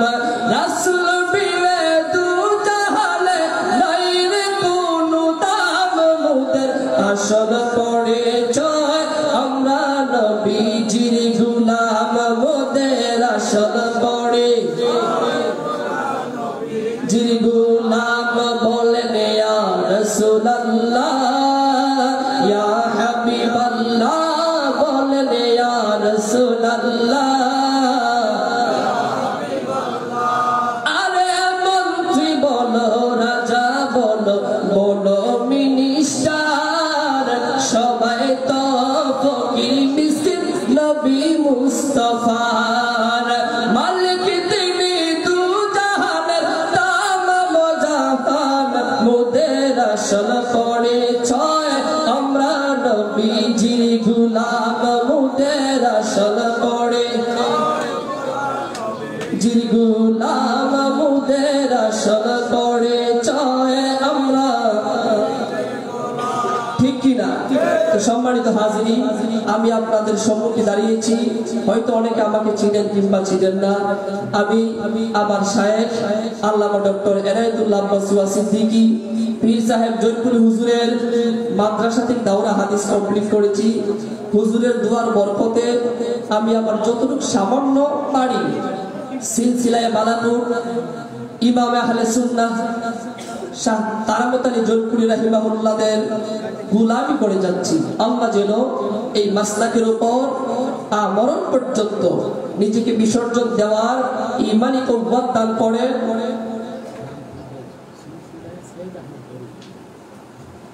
আল্লাহ যেন আমাদেরকে সিলসিলায়ে সাইয়্যিদ আহমদ বেরেলী রাহিমাহুল্লাহ এই সিলসিলায় আমাদের সবাইকে কবুল আর মঞ্জুর করেন। সকলে বলি আল্লাহুম্মা আমিন। সম্মানিত হাজিরিন, একদম শেষ পর্যায়ে আমি আমার নিজের একটা নাতের একটা কলি বলেই শেষ করে নিচ্ছি, যেহেতু রাত শেষ দিকে চলে আসছে। আমরা সবাই নবীকে দেখতে চাই, ঠিক কিনা বলেন? আমরা সবাই নবীর পাগল, নবীকে দেখাটাই আমাদের সবচেয়ে সর্বোচ্চ বড় তামান্না, ঠিক কিনা? সেই জন্য আমি আমার নাতে লিখেছিলাম, নবী আমি তোমার পাগল, নাও না টেনে রোজাতে, আরে দিদার দিয়ে ধন্য করো, কাঁদি বসে নিশিতে রে, আরে নবী আমি তোমার পাগল, নাও না টেনে রোজাতে, আরে উম্মতের মায়ায় যিনি আছেন শুয়ে মদিনা, তাই তো সবুজ গম্বুজ আমার মনের ঠিকানা, স্বয়ং খুদা রহমত বেজে, স্বয়ং খুদা রহমত ভেজে, প্রিয় নবীর প্রেমেতে, নবী আমি তোমার পাগল, নাও না টেনে রোজাতে, দিদার দিয়ে ধন্য করো, বসে আছি আশাতে, আরে নবী আমি তোমার পাগল, নাও না টেনে রোজাতে। আসসালামু আলাইকুম ওয়া রাহমাতুল্লাহি ওয়া বারাকাতুহু। সম্মানিত সুধী মণ্ডলী, এ পর্যায়ে অত্যন্ত সংক্ষিপ্ত সময় 10 মিনিটের জন্য দোয়া নেবেন হযরত মাওলানা ABM শরীফুল ইসলাম যুক্তিবাদী।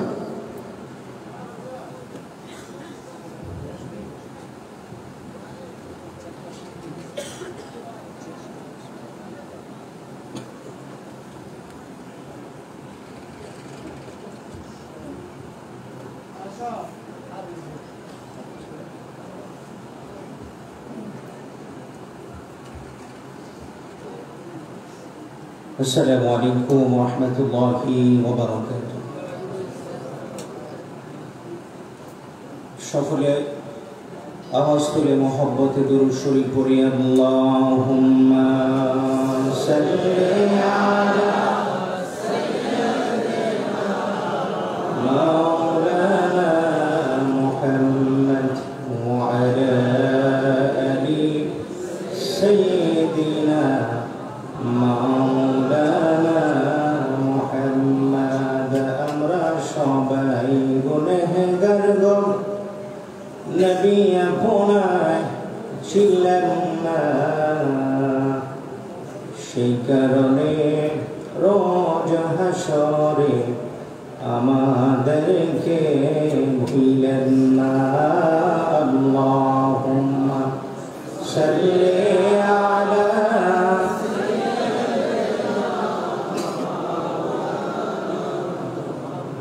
ওয়া আলা আলি سيدنا مولانا محمد بلغ العلا بكماله كشف الدجى بجماله حسنت جميع خصاله صلوا عليه وآله মহান আল্লাহ পাকের দরবারে অসংখ্য লাখো কোটি শুকর যে আল্লাহ পাক রব্বুল আলামিন জুনপুর দরবারে পবিত্র ঈদে মিলাদুন নবী সাল্লাল্লাহু আলাইহি সাল্লাম উপলক্ষে আজকের এই নুরানি মাহফিলে আল্লাহ পাক রব্বুল আলামিন আমাদের সবাইকে আসার এবং বসার তৌফিক এনায়েত করেছেন। এজন্য আমরা সকলে মহব্বতে বলি আলহামদুলিল্লাহ। আর একটু আওয়াজ করে বলি আলহামদুলিল্লাহ। তো ওয়াজ আসলে বড় কথা না, হুজুর বলেছেন, এই জন্য এখানে বসেছি একটু দোয়া নেওয়ার জন্য, আপনাদের কাছ থেকে দোয়া নেওয়ার জন্য। তো আল্লাহর কাছে একটি কথাই বলি, বিশ্বনন্দিত মুফাসসিরে কোরআন উস্তাদুল আসাতিজা আল্লামা মাওলানা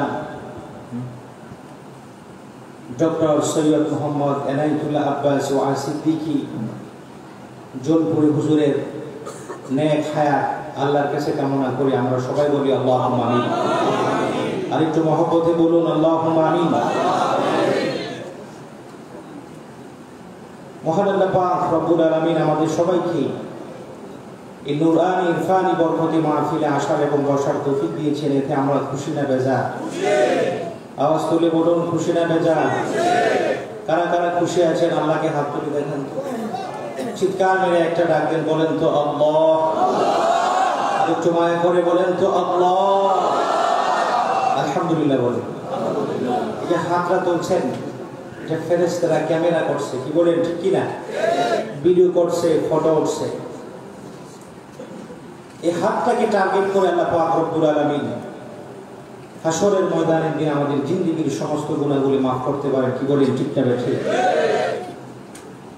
আল্লাহ পাক রব্বুল আলামিন হাসরের ময়দানের দিন ডাক দিয়ে বলবে, ফেরেশতারা রে, ঈদে মিলাদুন নবী সাল্লাল্লাহু আলাইহি সাল্লামের মাহফিলে জোনপুর দরবার শরীফে তোমরা উপস্থিত হয়েছিলে এবং তোমরা হাত তুলে বলেছিলে এই মাহফিলে আসতে পেরে তোমরা ধন্য হয়েছ, খুশি হয়েছ। এই চিত্রটা আমার কাছে পছন্দ হয়েছে, জানে বান্দা যা, এটার খাতিরে তোর জিন্দেগীর সমস্ত গুনাহগুলি মাফ করে দিলাম। জোরে বলেন সুবহানাল্লাহ। আর একটু আওয়াজ করে বলুন সুবহানাল্লাহ। আমার ভাইরা, এই নবীর উম্মতের দাম কত, যা বলা বিশাল। আমার ভাইরা, এই নবীর উম্মতের প্রশংসা করেছেন আল্লাহ পাক রব্বুল আলামিন মুসা কারিমুল্লাহর জমানায়। বলেন সুবহানাল্লাহ। আপনারা তুর পাহাড়ের নাম শুনছেন না? তুর পাহাড়, তুর পাহাড়ের মধ্যে মুসা নবী হেঁটে হেঁটে তুর পাহাড়ের মিডল পয়েন্টে চলে গেলেন। ডাক দিয়ে বলেন, আল্লাহ রব্বুল আলামিন, আমি মুসা চলে আসছি, আপনার সাথে কথা বলবো। আল্লাহ ডাক দিয়ে বললেন, ও মুসা, তোমার সাথে আমার কথা আছে। মুসা কালিমুল্লাহ বললেন, আল্লাহ আপনার সাথেও আমার গুরুত্বপূর্ণ কথা আছে। বলেন সুবহানাল্লাহ। এখানে আমরা যারা আসছি সবাই সুস্থ, কি বলেন ঠিক কিনা? আওয়াজ করে বলেন ঠিক কিনা? আমাদের মধ্যে অনেক মানুষ আছে যারা হসপিটালের বিছানার মধ্যে শুয়ে রয়েছে। ইচ্ছা করলে তারা মাহফিল আসতে পারত, কিন্তু পারে নাই, কারণ তারা অসুস্থ। আল্লাহ আমাদের ফেভারে কাজ করেছেন, এখানে হাজিরা দেওয়ার মতন তৌফিক দিয়েছেন। বলেন আলহামদুলিল্লাহ। আরেকটু জোরে বলেন আলহামদুলিল্লাহ। এবার মুসা কালিমুল্লাহ আল্লাহকে ডাক দিয়ে বলে, মাহবুব আপনার সাথে আমার একটা প্রশ্ন। তখন আল্লাহ বলে, মুসা ঠিক আছে, বলো কি প্রশ্ন তোমার। তখন মুসা নবী ডাক দিয়ে বলে, আল্লাহ আমাকে তো মুসা নবী বানাইছো, আলহামদুলিল্লাহ। আমি যদি মুসা নবী না হইয়া আল্লাহ হতাম, আর আপনি যদি মুসা নবী হতেন, আপনি আমার কাছে কি চাইতেন, কি দোয়া করতেন, একটু জানতে চাই। আল্লাহ পাক ডাক দিয়ে বলেন, ও মুসা শোনো, তুমি যদি মুসা নবী না হইয়া আল্লাহ হতাম, আর আমি যদি মুসা নবী হতাম, আমি সব সময় আমার আল্লাহর কাছে দোয়া করতাম, ও মাবুদ দুনিয়াতে যতদিন বাঁচাই রাখবা, আমাকে সব সময় সুস্থ রাখবা, কারণ তুমি যদি সুস্থ রাখো তোমাকে বেশি বেশি করে ডাকতে পারবো। বলেন সুবহানাল্লাহ। আরেকটু জোরে বলেন আল্লাহু আকবার। তো সম্মানিত শুধু আসলে এখানে আমি বসেছি দোয়া নেওয়ার জন্য, হুজুরের পারমিশনে। ওয়াজ তো করি, সারা বাংলাদেশে করি, তো সুতরাং বরকতের জন্য এখানে বসেছি। তো যতক্ষণই কথা বললাম, যাতে আমরা একটা জিনিস সবসময় মানবো, সেটা হলো আমরা সবসময় আল্লাহর কাছে বেশি বেশি দোয়া করবো যে আল্লাহ আমাদের সবসময় সুস্থ রাখবা, তোমার সমস্ত হুকুম বিধিবিধানগুলি মেনে দুনিয়ার মধ্যে আমাদের সবাইকে চলার তৌফিক দিবা। আমরা সবাই বলি আল্লাহুম্মা আমিন। একটা কথা আমি আপনাদেরকে বলে আমার বক্তব্য শেষ করবো, সেটা হলো সবাই উত্তর দিবেন। আচ্ছা বলেন তো, হায়াতের মালিক কে? আর মহব্বতে বলেন কে? মৌতের মালিক কে? রিজিকের মালিক কে? আমাদের যে বুদ্ধি বিবেক দিয়েছেন, এই বুদ্ধি বিবেক দেওয়ার মালিক কে? আমাদের সমাজে, আমাদের দেশে অনেক মানুষ আছে যারা মানুষকে খারাপ বুদ্ধি দেয়। জোরে বলেন, কি বুদ্ধি দেয়? এই ধরনের মানুষ আছে কি নাই? জোরে বলেন আছে কি নাই? আমরা আজকে এই জলপুর ঐতিহাসিক পবিত্র, আলহামদুলিল্লাহ বলেন, যাই হোক আরেকটু সুযোগ পাইলাম, বলেন আলহামদুলিল্লাহ। কথাটা শেষ করি। এবার আল্লাহ পাক রব্বুল আলামিন মুসা কালিমুল্লাহকে ডাক দিয়ে বললেন, মুসা তোমার কি আর কোনো কথা আছে? তখন মুসা কালিমুল্লাহ বললেন, আল্লাহ আর কোনো কথা নাই। এবার আল্লাহ পাক রব্বুল আলামিন ডাক দিয়ে বললেন, ও মুসা শোনো, তোমার সাথে আমার গুরুত্বপূর্ণ কথা আছে। মুসা নবী মনোযোগ সহকারে আল্লাহর কথা শুনতে লাগলেন। লং টাইম থেকে আল্লাহ পাক কথা বলতে আরম্ভ করলেন। কথা বলতে বলতে অনেকক্ষণ যখন কথা বললেন, এমন সময় মুসা নবী আল্লাহ পাকের কথা শুনে চোখ বেয়ে দাড়ি বেয়ে মুসা নবীর জামা বেয়ে তুর পাহাড়ের মাটি স্পর্শ করে। জোরে বলেন সুবহানাল্লাহ। আল্লাহর কাছে চোখের পানির দাম কম না বেশি? আওয়াজ করে বলেন, কম না বেশি? আমার ভাইয়েরা 70 বছর গুনাহ করেছেন, 80 বছর গুনাহ করেছেন, 90 বছর গুনাহ করেছেন, 40 বছর গুনাহ করেছেন, বহু সময় লেগেছে। কি বলেন, ঠিক না ঠিক? আল্লাহ পাক বলেছে, ফালিয়াদহাকু কালিলাও ওয়ালিয়াবকু কাসীরা। আমার কোন বান্দা যদি বেশি বেশি করে কাঁদে আর কম কম করে হাসে, চোখের পানির বিনিময়ে আমি আল্লাহ তার জিন্দেগীর সমস্ত গুনাহগুলি মাফ করে দেই। জোরে বলেন সুবহানাল্লাহ। আল্লাহ বলে, বান্দা 40 বছর গুনাহ করেছ, 60 বছর গুনাহ করেছ, গুনাহ করার পরে তোমার মাথার মধ্যে চিন্তা এসে গেল, আমি তো আল্লাহর ফরজ ইবাদতগুলি ছেড়ে দিলাম, আমি তো আল্লাহর সমস্ত বিধিবিধানগুলি ছেড়ে দিলাম। রাতের বেলা একদিন আপনার মৃত্যুর কথা স্মরণ হয়ে গেছে, জায়নামাজের মুসল্লা বিছায়া ওযু করে নফল নামাজ পড়ার জন্য তৈরি হয়ে গেলেন। নফল নামাজ পড়লেন, সূরা ইয়াসিন তেলাওয়াত করলেন, সূরা রহমান তেলাওয়াত করলেন, সূরা বুরুজ তেলাওয়াত করলেন, কুরআনুল কারীম তেলাওয়াত করে আল্লাহর কাছে মোনাজাতে হাত বাড়াইলেন। আল্লাহ গো 40 বছর গুনাহ করলাম, তোমার হুকুম মানি নাই। 60 বছর গুনাহ করলাম আল্লাহ, তোমার হুকুম মানি নাই। আল্লাহু আকবার বলেন, আরেকটু মহব্বতে বলেন আল্লাহু আকবার। আল্লাহকে আল্লাহ বলে ডাক দিলে আমার আল্লাহ খুশি হয় না বেজার হয়? আওয়াজ তুলে বলেন, খুশি হয় না বেজার হয়? চিৎকার মেরে বলেন তো আল্লাহু আকবার। আরেকটু মহব্বতে বলেন আল্লাহু আকবার। আমার ভাইয়েরা, জীবনের গুনার কথা মনে পড়ে যে আমাদের মুসল্লা বিছায় নফল নামাজ পড়ে কোরআন তেলাওয়াত করতেছেন। আপনারা কি কখনো আমার আল্লাহ পাকের সাথে কথা বলছেন? জোরে বলেন, বলছেন? অনেকে বলছেন কিন্তু জানেন না। সেটা হলো কুরআনুল কারীম। বলেন তো এটা কার কিতাব? আরো জোরে বলেন, কার কিতাব? আল্লাহর সাথে কথা বলা সহজ কাজ না কঠিন কাজ? আরো জোরে বলেন, সহজ কাজ না কঠিন কাজ? অনেকে বললেন কঠিন, অনেকে বললেন সহজ। সুতরাং আমি কথাটাকে ক্লিয়ার করে দিই। আল্লাহ পাক বলেছে, আমার কোন বান্দা বান্দি যদি আমার সাথে কথা বলতে চায়, সে যদি কুরআনুল কারীমটা তেলাওয়াত করে। বলেন তো কুরআনুল কারীম এটা কার কিতাব? এই কথাটা শেষ হবে এত জোরে সুবহানাল্লাহ বলবেন, জীবনে কোনোদিন এত জোরে সুবহানাল্লাহ বলেন নাই। বলতে পারবেন তো? রেডি আছেন? একটা কাজ দেন, গলাটা ক্লিয়ার করে। নিশিরাত্র এই সুবহানাল্লাহর আওয়াজটা আল্লাহর আরশে আজিমে চলে যাবে। এটার খাতির আল্লাহ জিন্দেগির গুনাহ মাফ করতে পারে। কি বলেন, ঠিক না বেঠিক? আমি সুবহানাল্লাহ বলতে বলবো, চিৎকার মেরে সুবহানাল্লাহ বলবেন। আল্লাহ বলেছে, আমার কোন বান্দা বান্দি যদি কোরআন তেলাওয়াত করে, সেটা যেন কোরআন তেলাওয়াত করা হয় না, সেটা যেন স্বয়ং আমি আল্লাহ পাকের সাথে কথা বলা হয়ে যায়। জোরে বলেন সুবহানাল্লাহ।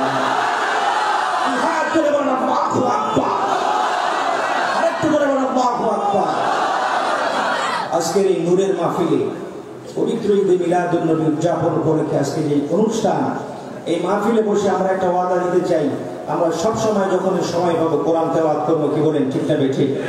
আওয়াজ করে বলে, ঠিক না বেঠিক? সম্মানিত শুধু আমি যতক্ষণ গুনাহগার কথা বললাম, আমরা যেন সব সময় এই আলোচনার প্রতি আমল করতে পারি। আমরা সবাই বলি আল্লাহুম্মা আমিন। ওয়া আখিরু দাওয়ানা আলহামদুলিল্লাহি রাব্বিল আলামিন। আসসালামু আলাইকুম ওয়া রাহমাতুল্লাহি ওয়া বারাকাতুহু। আলহামদুলিল্লাহ। এই মাইক ম্যান।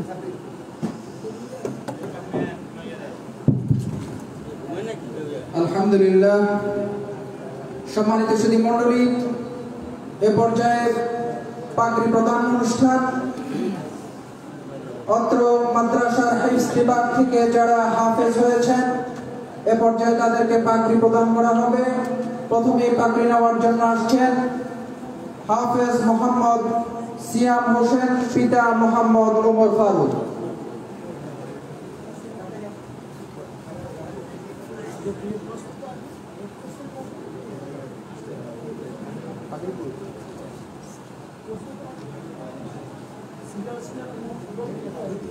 এরপরে আসছেন হাফেজ মোহাম্মদ রিফাত হোসেন, পিতা মোহাম্মদ রিপন মিয়া। এরপরে আসবেন হাফেজ মোহাম্মদ রেজাউল করিম, পিতা মোহাম্মদুল্লাহ। এরপরে আসবেন হাফেজ মোহাম্মদ রায়হান হোসেন ইমাম, পিতা মোহাম্মদ মনির হোসেন। হিফজ বিভাগ থেকে 4 জন এবছর পাগড়ি নিচ্ছে। পাগড়ি পরিয়ে দিচ্ছেন আমাদের হযরত পীর সাহেব হুজুর।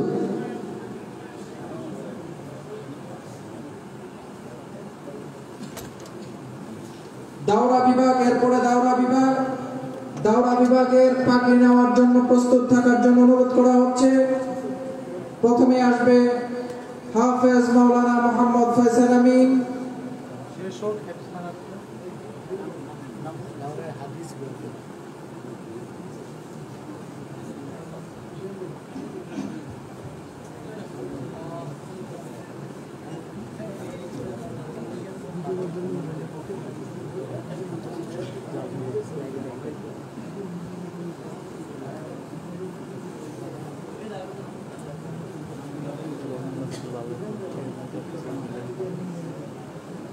হিফজ বিভাগের এখন যে পাগড়ি পরবে মোহাম্মদ হাফেজ মোহাম্মদ রেজাউল করিম।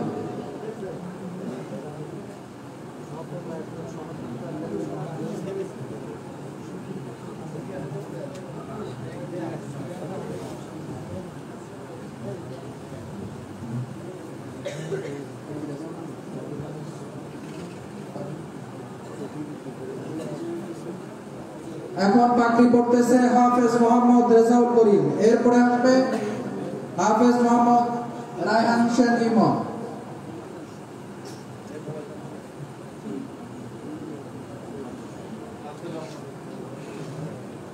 পাগড়ি পরিয়ে দিচ্ছেন আমাদের পীর সাহেব হুজুর। আমরা সবাই বলি মারহাবা, আমরা বলি আলহামদুলিল্লাহ।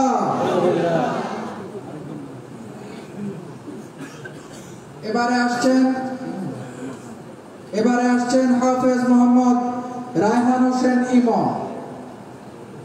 পাগড়ি পরিয়ে দিচ্ছেন আমাদের পীর সাহেব হুজুর।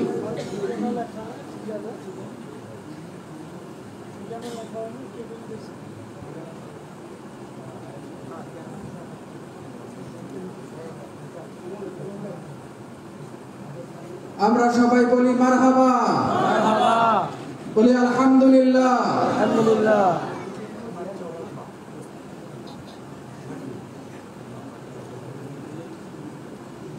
এরপর আসবে দাওরায়ে হাদিস বিভাগের ছাত্ররা। প্রথমে আসছেন হাফেজ মাওলানা মোহাম্মদ ফয়সাল আমিন, পিতা আলহাজ মনিরুল ইসলাম, গ্রাম সাহেবনগর, থানা মুরাদনগর, জেলা কুমিল্লা। পাগড়ি পরিয়ে দিচ্ছেন আমাদের হযরত পীর সাহেব হুজুর।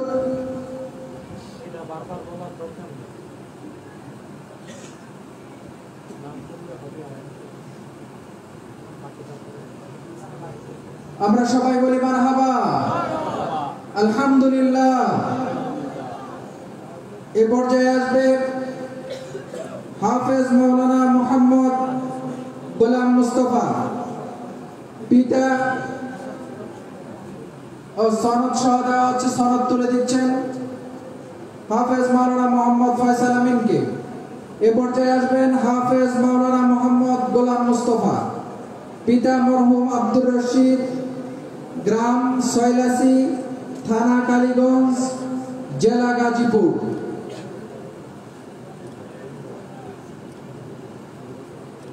আমরা সবাই ওনাদের জন্য দোয়া করি আর বলি মারহাবা, আলহামদুলিল্লাহ। সনদ তুলে দিচ্ছে, পাশাপাশি সনদ তুলে দিচ্ছেন। এ পর্যায়ে আসছেন মাওলানা মোহাম্মদ আব্দুর রহমান, পিতা মোহাম্মদ হযরত আলী, গ্রাম লতকদি, থানা সিরাজদি খান, জেলা মুন্সিগঞ্জ।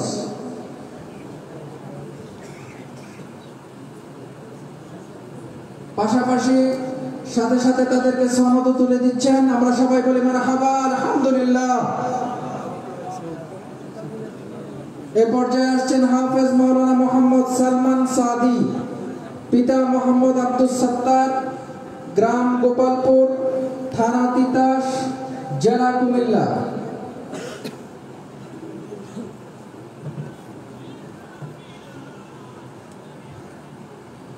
আমরা সবাই বলি মারহাবা, আলহামদুলিল্লাহ। এ পর্যায়ে আসবেন মাওলানা মোহাম্মদ সাজিদুল বারি আসকালানি, পিতা মোহাম্মদ শেখ ফরিদ, গ্রাম মাসিমপুর, থানা তিতাস, জেলা কুমিল্লা।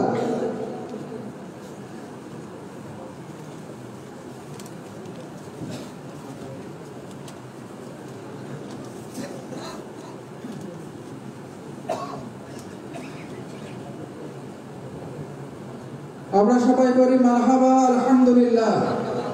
এ পর্যায়ে আসছেন হাফেজ মাওলানা মোহাম্মদ মুজিবুর রহমান, পিতা মোহাম্মদ মনির হোসেন মুন্সি, গ্রাম গোপালপুর, থানা তিতাস, জেলা কুমিল্লা।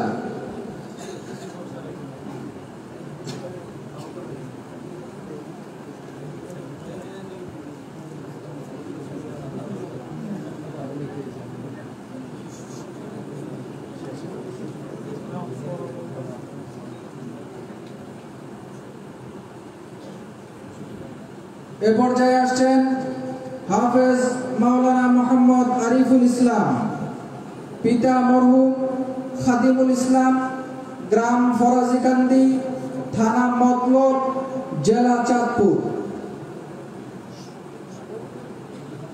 আমরা সবাই বলি মারহাবা, আলহামদুলিল্লাহ।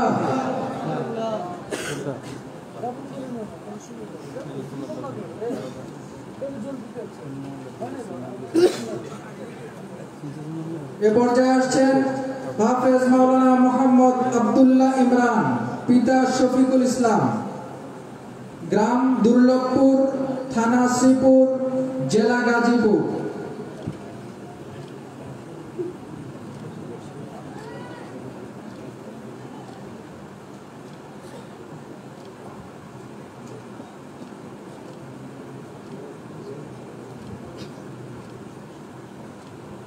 এ পর্যায়ে আসছেন মাওলানা মোহাম্মদ মোবারক হোসেন, পিতা মরহুম আব্দুল কুদ্দুস, গ্রাম লতবদি, থানা সিরাজদি খান, জেলা মুন্সিগঞ্জ।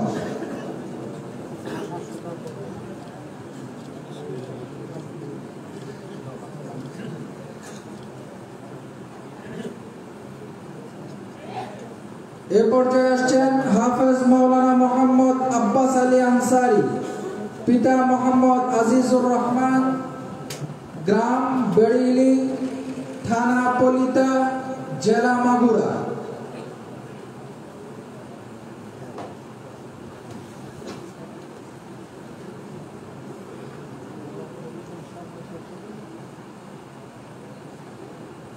এরপর আসছেন মাওলানা কারি মোহাম্মদ মোকাম্মেল হোসেন, পিতা মাওলানা মোহাম্মদ আবু সাইদ, গ্রাম মাইনকারহাট, থানা বোরহানউদ্দিন, জেলা ভোলা।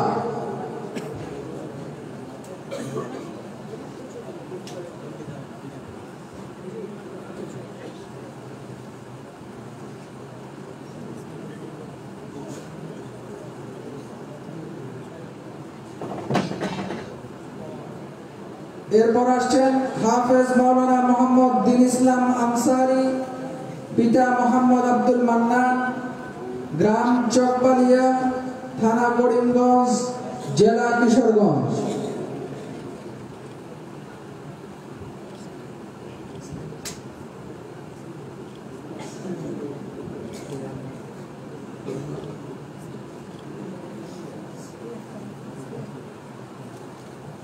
এরপর আসছেন হাফেজ ইসমাইল হোসেন, চান্দিনা।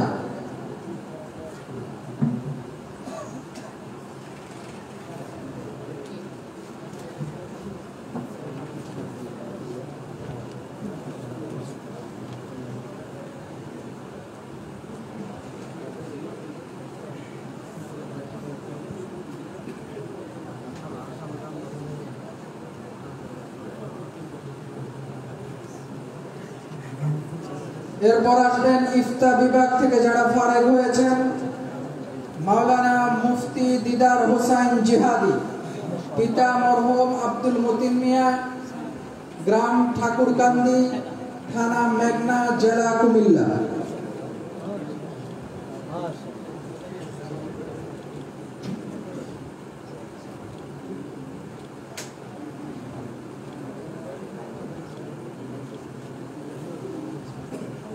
এরপর আসবেন মাওলানা মুফতি শরীফুল ইসলাম, পিতা মরহুম ফজলুল হক, থানা মতলব, দক্ষিণ, জেলা চাঁদপুর।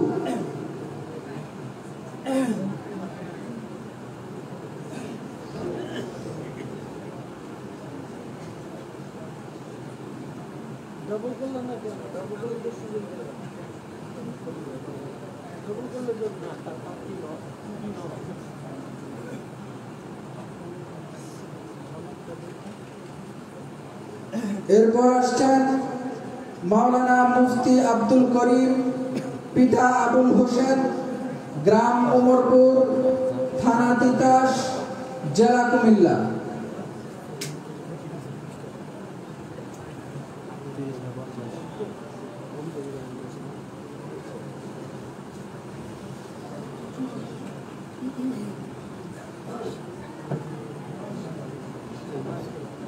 শেষ।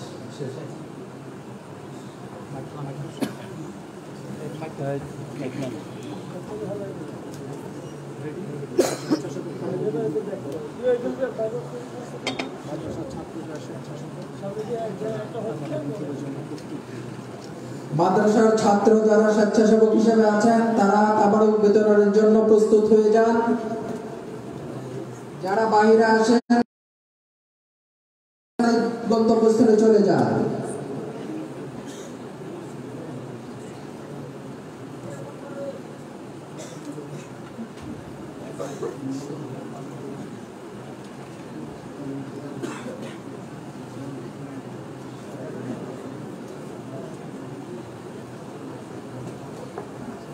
আমাদের পীর সাহেব হুজুরের লিখিত নিয়তের উপরে কিতাব আছে, দরবার শরীফে আছে, গেটে আছে। আপনারা সবাই কিতাব সংগ্রহ করে নিয়ে যাবেন ইনশাআল্লাহ।